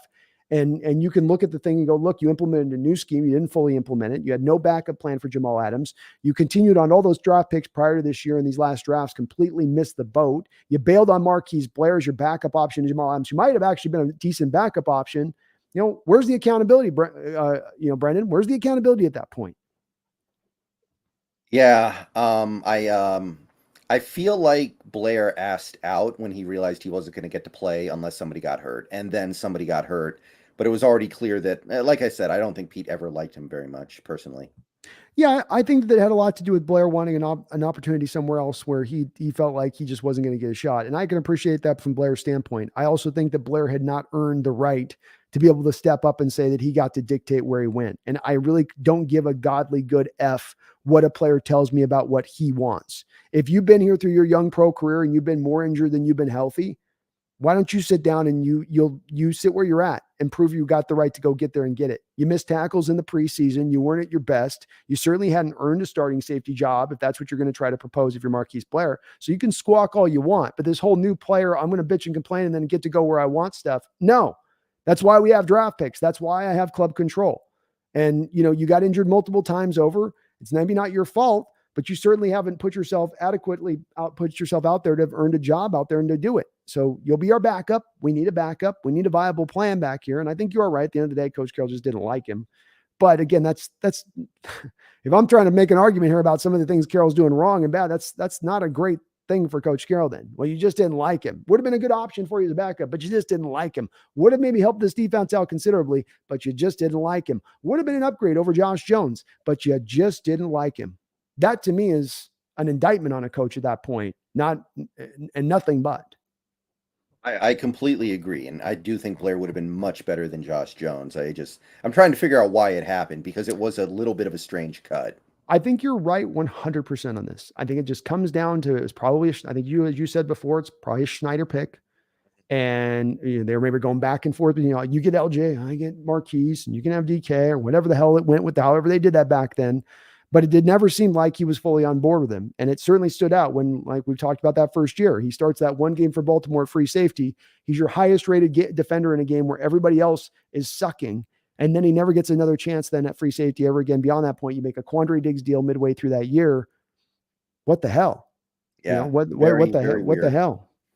Very weird how that all played out. But I do think we're going to win as well. I think it's going to be something like 31-24. We're going to put up good points. Mhm. Defense will play better.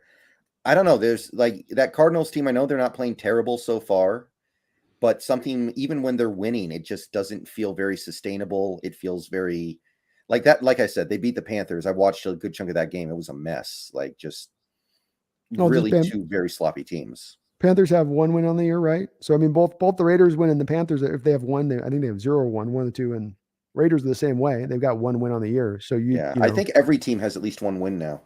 okay. So it's yeah, those are not impressive victories. The losses are against some tough teams down the board. It makes it harder to assess them. I think you're right though. They're not at their best right now. They're not like they've been in prior years where they're starting out completely on fire with a blue flame coming off their back. It's a different Cardinal team this year. And I think defensively, they're a little bit backwards than from where they've been. They haven't gotten the development from those guys in the draft. And we mentioned Cameron Thomas, a guy we looked at a lot as a pass rusher, and we're like, Trey McBride, you drafted him in the second round versus going for a defensive player when you already brought back Zach Ertz. So you really didn't have a place. It's again, their draft was weird. I saw it, I was like, what are they doing? Like, what do you guys, what is this? What do you? Yeah, I didn't like the Zaven Collins draft. I didn't like this draft. I thought it was all pretty meh.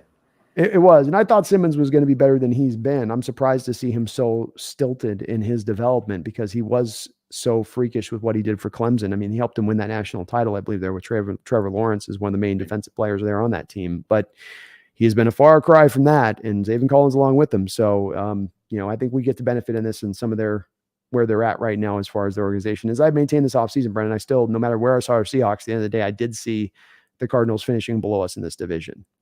I did. Yeah, it feels very random to me whether or not that happens because it feels so random whether or not the Seahawks will be able to win games because of their terrible defense and really good offense. It feels like every game is just, okay, who has the ball last?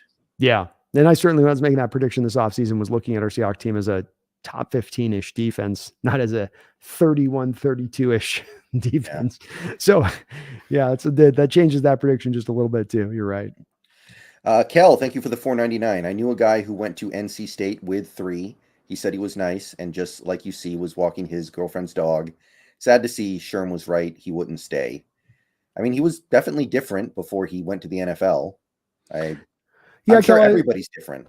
Yeah, Kel, I mean, I don't think that this is a thing with Russell where he was exactly what he was when he walked in the door is the guy he is right now. And I think that there is a little bit of a change there where it's as I like to say, Kel, on this a little bit, we're in that diva age of quarterbacks. And I think Russ, along with Aaron Rodgers, along with the Tom Brady, or some of the Mount Rushmores of this diva age a little bit, for right and wrong, for good and bad. I mean, I'm not just saying it all in a bad way. It's for good too, in the way that they can change a game and where they can have an effect where and so impact the outcome. But I do think it got kind of worse with time a little bit, kind of leaned into a little bit more with time. It's like those incremental steps you take, and then you look and, oh, wow, I've gone 20 incremental steps from where I was. And it's kind of, I'm in a completely different place. And we all change as we grow and get older, and people go into different places in their mindset and whatnot, good, bad, and different. But I would definitely say I'd be very surprised if he was exactly that same guy he was then as he is right now. I would measure to guess he probably has quite a few more intermediaries. I mean, the one thing that stood out to me about the Sherman Marshawn talk, where Marshawn was like talking about Brendan, again, go watch the interview. It's a great interview with a lot of nuggets. Marshawn's talking and he's like, I just feel bad for number 3 right now.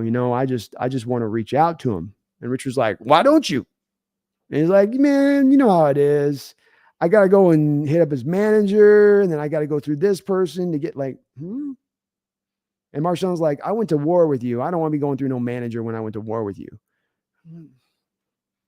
Yeah. Why would you make Marshawn Lynch go through a manager to get a hold of you?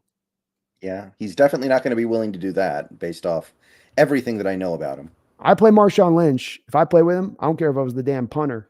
Like, here's my cell phone, Marshawn, call me anytime.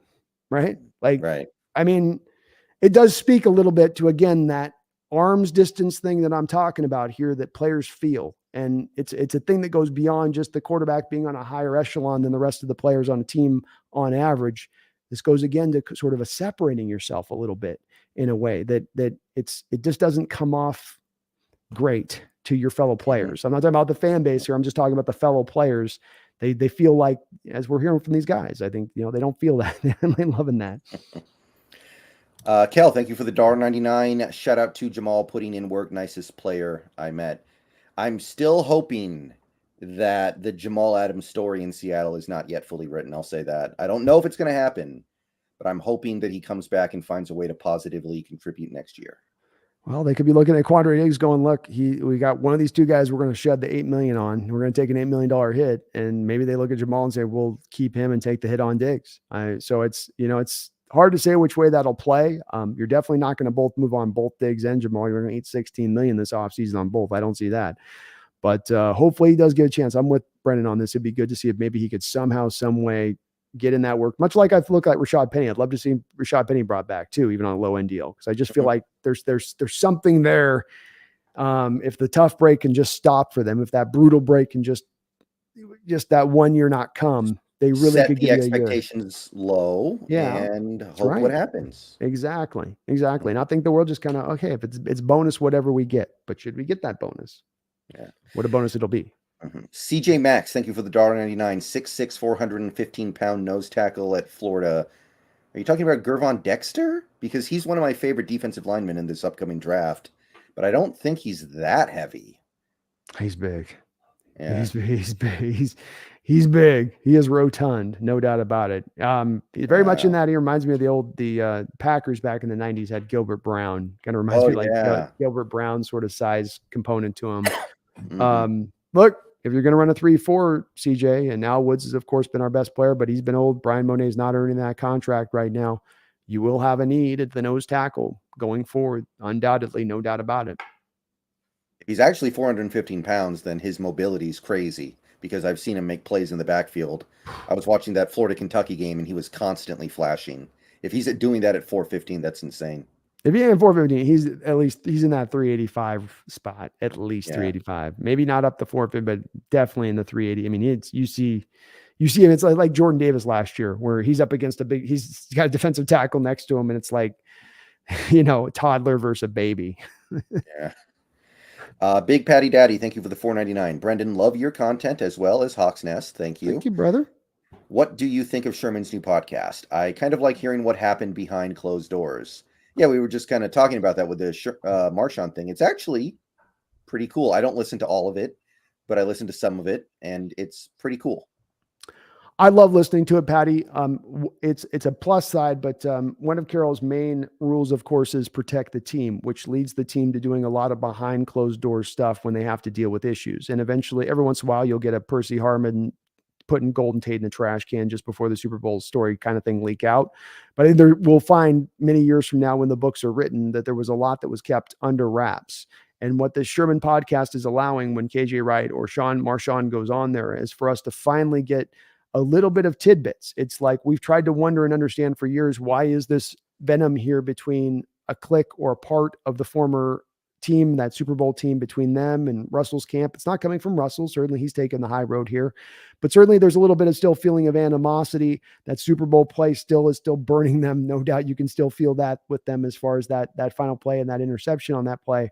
So it is giving you a little bit more information in a place where we didn't have much to go on. We were trying to sort of read between the lines on what guys were saying, and they weren't being very clear about what they were saying. I thought the Marshawn one that I heard yesterday was even more so than the KJ Wright one, Brendan. Even more so because KJ basically said a lot of the same stuff he'd said this offseason on that podcast. But the Marshawn one, you got to really kind of parse through what they're saying, because there's some times where they will get vague. But if you listen to it closely, you're going to pull out quite a few good little tidbits out of that give you a little bit more of a view to what was happening behind closed doors.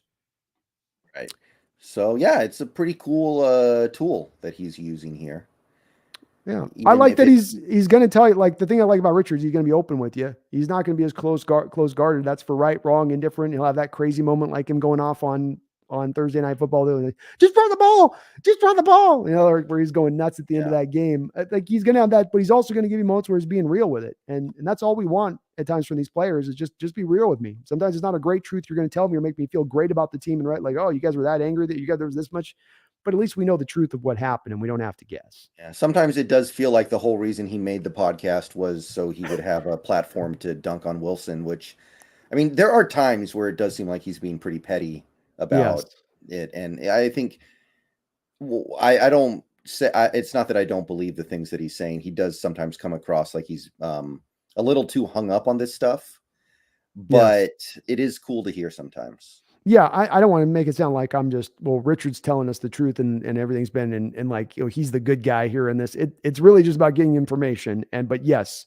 he definitely has a bone to pick with Russell. He's got a prerogative and an agenda on that going off and just run the ball, just run the ball. Like, I think that was a little bit of like, yeah, maybe it was PTSD, but also maybe it was a little like thought out in advance as well. If this happens, I'll do this kind of thing, and that at the head of that is a little bit of like going after Russ. And here I got him. And I don't like it when you're going at Russ at his weakest, as opposed to why not go at him when he's a little bit in more of a, if you really feel this, when he's at his a stronger point of things. Though I think Yeah. Richard was leaking stuff when he went to the Niners about Russ at that time. So it's not like he hasn't taken some, as an unnamed source, some tough shots at him as well throughout that time period. Yeah, I mean, look, if Russ wants to stop it, then when he gets to 4th and 1 at the 5-yard line, then run the ball. You're not going to give him anything to yell about if you do that. Audible into a run for once. How about that in that situation? And I don't know what happened. And interesting that play in retrospect too, Brendan, is you talking about PTSD. I wondered on that play with Russell in the Bronco game, because that Hamler play. It is, yeah. People have made that point. It's the rub route. It's the rub route. Rub route to the right side of the field. So it's also to the exact same side of the field that he had the rub route going with. Like, I'll give Russ a lot of hard time. Okay.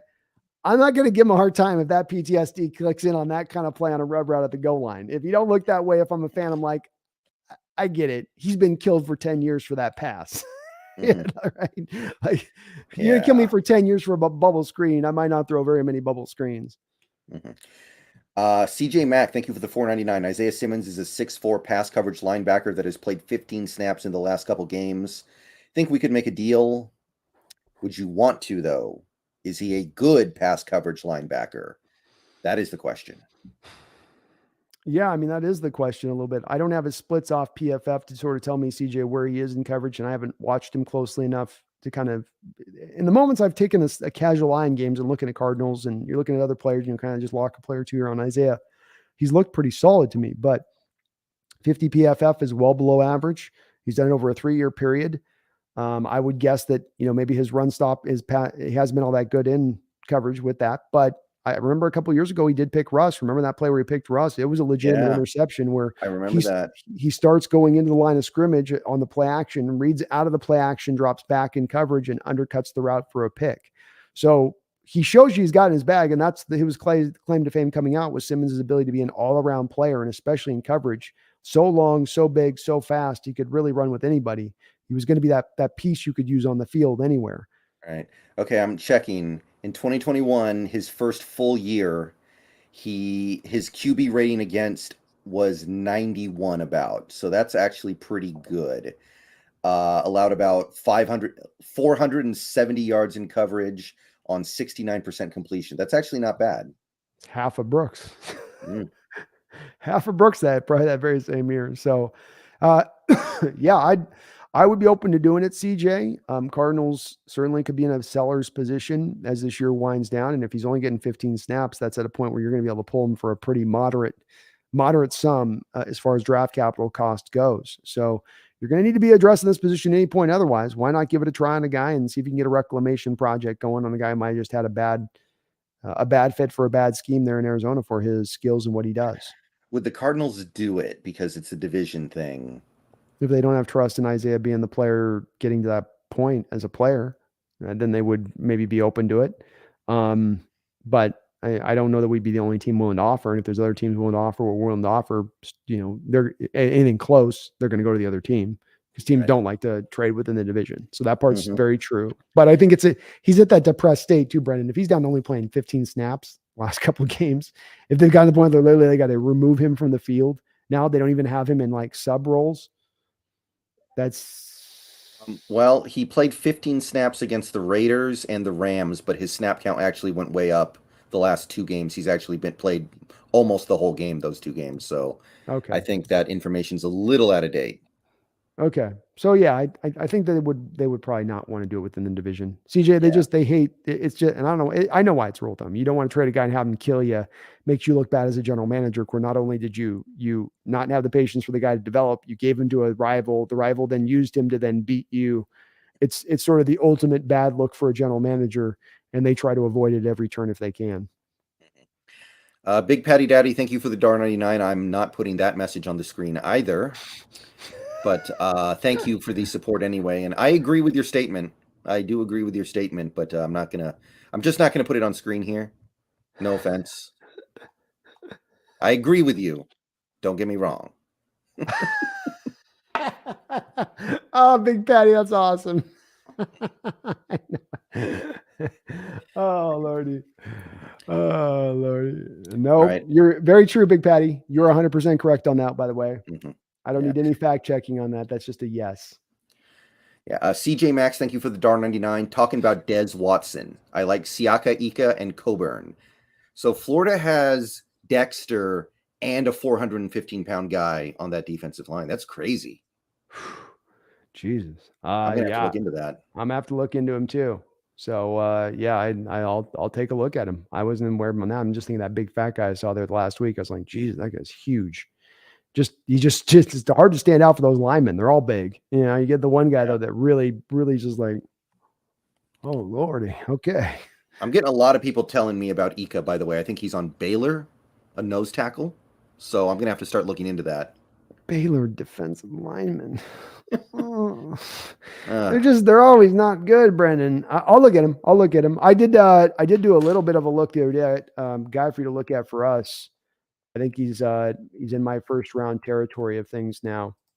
And shout out to my chat for putting me on him, but a guy that I liked a lot and looking at his initial film on him here. As I get down to let me get down to my notes. Miles Murphy out of Clemson. Yes, he is on my list. A lot of guys on that Clemson defense. I like Brissy, Trenton Simpson, and Murphy. Murphy, I both like. Those guys are going to be top 20 first round picks, no doubt about it. Yeah. No doubt about it with both those two guys. So Murphy, what's nice about him though, is we talked about how hard it is to find those 3-4 defensive ends that can be actually impactful, not just space eating guys.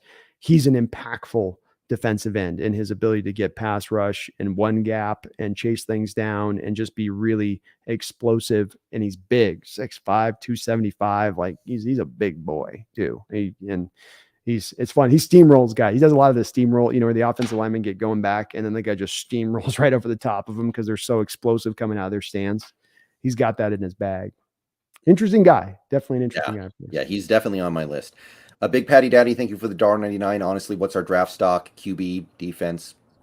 I'm going to continue to say it depends on who's there. That's the best answer I can give. And it also depends on how this Geno thing develops. If Geno has a few bad games in a row, people are going to be feeling very differently than if he has a few good games in a row, which is where he is now.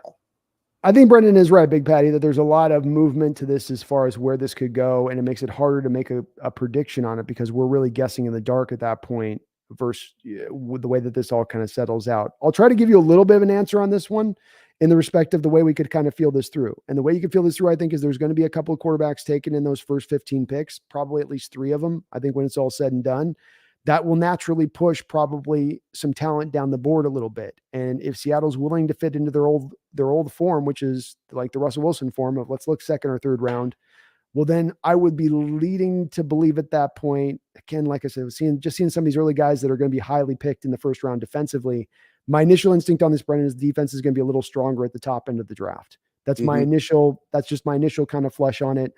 For the 2 guys that we just mentioned, to Will Anderson in there, Toa from Alabama as their linebacker could get his way in there. Yeah. I'm not seeing as much like receiver guys jumping up that are going to be, this guy. And, and so it's looking a little bit stronger defensively, which if we're going BPA leads you to maybe be in defense a little heavier with those first couple picks. Yeah. But I'm open to a lot of different paths. I am as well. There. It's very early, Big Patty. It's very early in that respect of things. All right. Well, I think that's going to do it for the show tonight. We went for about 2 hours, had 250 people in here consistently. I think we peaked around 280, 290. So we definitely gave you a better show than the Bears and Commanders tonight. I feel very confident in that.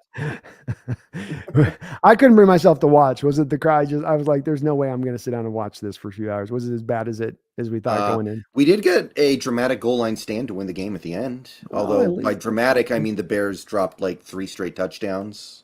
Which is it? Are you off or in on Fields?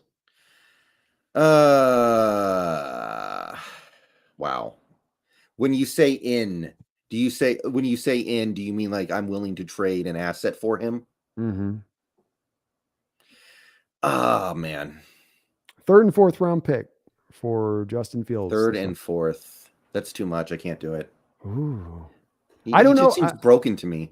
I do it, but I also think it's, and I don't have a good firm opinion on it, but he's got the highest pressure rate of any quarterback in the game right now that he's dealing with this year, which is no surprise to us. We've looked at that offensive line. It's god awful. Got no skill position players to throw to. Had a couple of different coaches come through there now in his first 2 years. You do wonder if, again, as I thought with him, he's being set up to maybe fail there a little bit. And if that is the case, and he looks like he's failing, maybe that's an explanation for it. And if you can pull him in, that talent does still exist there. He was going to be a development guy to me. He was a guy you're expecting year one to come right in and blow. So I don't know. I might be hard pressed to do the 3rd and 4th rounder as well. But boy, if you did that, Brendan, you got 4 picks through the first 2 rounds. Assuming Fields is the guy. Yeah. I mean, do you trade for him now and see what he has, or do you trade for him in the off season? Like, off-season. How does this work? Yeah, okay, off season. But you benefit from the fact that, I mean, the cost is going to be tremendously low because this regime didn't select him. The new Chicago regime that's there, they're not under any sort of so when they offload him for nothing, there's no blowback to them. Like, oh, you just took this guy in the 1st round, the 10th pick 2 years ago, and now you're moving him for a 3rd round pick. So they're just going to be about grabbing probably assets and going to get their guy. And that will probably lead you to be able to get him a little bit less. And no, I could be talked into it as far as him being in a situation there where just not made to succeed, really not only not made to succeed, put up to fail. I've nailed it, Brendan. Like, that's why I said don't get the quarterback this last year. If you don't have the offensive line in place, you're going to create those bad habits. They'll start seeing ghosts. They'll start throwing early. They'll start thinking about the pass rush, not thinking about the receivers. It'll get them outside of the development cycle at that point. And I think that's probably a little bit of what's going on there with Fields. I wasn't high on him to begin with, but I think he is a pretty talented guy. Yeah, I'm not opposed to it. 3rd and 4th. The problem is our picks are going to be high probably. So the 3rd feels like a 2nd and the 4th feels like a 3rd. It's true. No doubt about it. I mean, it's still decent capital to give up there. And it would free you up on those other first 4 picks to really go make some damage. You could still say, okay, we went 7 picks in the last 2 years and in the first 2 rounds, and we didn't put any of that to quarterback. Type of team you'd be able to build at that point would be pretty mighty, I would think. Byron D, thank you for the super chat, getting it in at the buzzer here for $1.99. This is like the Broncos' 5th primetime game. Why? I think we all know why. I mean, yeah. Look, it's not a bad idea, right? Bad or good, whether or not this Wilson thing was going to work was must-see TV. Mm-hmm. Yeah. No, I mean, it is must-see TV. People are intrigued, and especially now that it's a bit of a tire fire, people can't help but rubberneck their way to watch it. The other thing is that they don't do the flex games until the end of the year. So it's stuff, nothing gets flexed out early. The schedule's set with the primetime games far in advance, and they were anticipating this Bronco team was going to be far better than they've been. No one in the NFL saw them being, I think, this bad. Yeah. So I mean, look, even as a bad team, it's still fascinating to view, right? I would much rather watch the Broncos be bad because it's so unexpected than watch a team like the Bears be bad, which was fully expected. Yeah. 100%. 100%. Yeah, no, exactly. It's more, again, it's exciting too. It's just like, wow, this is going to be this, then how bad can it get with them? I mean, I maintain I had so much fun watching that Colts game a couple weeks ago, and people were like, oh, it's the worst game. Like, I was enjoying the hell out of it. Big Patty Daddy, thank you for the $4.99. Love your cat, Hawk's Nest. Hey, Brendan, you need to get into the press conference with Pete. Night, boys. I'm a kilo protein shake and go to bed. All right, thank you, Big Patty Daddy.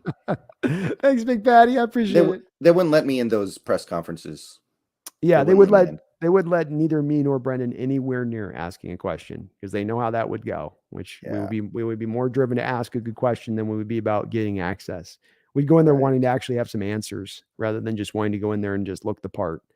And, that'll never allow us in the room. The snail, thank you for the $2. Is Sam Darnold anything? No, I think he's probably worse than Drew Lock. What do you think? Worse than Drew Lock. Yes. Yeah. And Big Patty, thank you for the cat comment. Yeah, Darnold's had a couple different tries at a couple different places. We thought maybe it could have been Adam Gase going to Carolina. Now, granted, Baker Mayfield's not excelled there, taking over for him either. But nonetheless, you watch Sam Darnold, he doesn't look like a natural quarterback. I once heard he was a linebacker convert. He looks like a linebacker convert to the position to me. His release is kind of wonky. It's not smooth and easy. He's not a free and easy kind of quarterback in that respect. He's got moderate amount of escapability. He's been injured, I think, a couple of times in his short career. There's just not a lot there to go off of to feel encouraged about taking a shot on there. Right. And when you start dragging the bottom of the barrel for Sam Darnold, it's probably time to go ahead and just end the stream. So thank you, everybody, for coming out. Well, I'll say this, Brent, one thing with that, this is why it's so good. As you mentioned another name on this, so many names you missed this offseason for the landmines. And it just, we've avoided these landmines this offseason. Let's not go back to those landmines this next offseason. Right. You know, absolutely. we did the hard work. We got through the field. Don't run back the opposite way you just came. All right. I like the sound of that. We haven't even really touched on like the Baker Mayfield landmine. I mean, we've talked about Kirk Cousins. We've talked about Carson Wentz, although I don't know if we were ever in on Wentz. We might have been. They considered it. You know, they did. They can at least give it a bare bones consideration. Matt Ryan, maybe Darnold. I don't know if he was available or not. Darnold's a possibility there. It was in play. Yeah. Carroll was considering it. And then, you know, if they would have asked Carolina and said, okay, we'll take on half the contract, Carolina probably went, oh, you'll take half of the 18? Would you take half of the 18? You know? Yeah, Garoppolo is the big one, of course. Garoppolo is a big one. All of the top 5 rookies taken in the draft, everybody was considering us out there for those guys that were in this last draft from Pickett on down. Pickett didn't, what do you have, 3 interceptions in his first action? I think the first throw he threw was intercepted. Yeah. In his game, Ritter's not been able to unseat Marcus Mariota. He was supposed to be the most pro-ready guy. You got the Liz Frank injury to Matt Corral. He's not been able to go. Malik Willis is not looking like anytime soon he's going to overtake Ryan Tannehill for that job. And I thought in preseason, Willis was exactly what we thought he was going to be. Shows you some of those highlight plays, but there's a lot of rough in between and just being a stable quarterback on the normal things you're going to ask a quarterback to do. They avoided all those landmines, Brennan, all of them. And that was for the better, for the smarter, for the good for them. So this offseason, don't go back, go forward on it if they're going to. But go hit up the Hawk's Nest on YouTube and sub him up. He's approaching 9,000 subs now, I think. He's doing multiple streams a week. He's streaming the games. I think he streams almost every Seahawks game. He's doing some Mariners stuff over on the Crow's Nest, although there may only be a few more games left in this season. We'll see. Yeah, well, another brutal game today from our Mariners. I'll tell you what. Scott Service is not. Yeah. Scott Service is no Jim Leland. I'll tell you that. Right. But go ahead, sub me up if you haven't already and you're new and you want daily Seahawks content. And before we get on out of here, we have to do it one more time. Gotta let them know, Brennan. You know, we're trying to get to 500. We got to do it for the 3-3 record. We got to do it to knock down our division rival. Go Hawks. Go Hawks.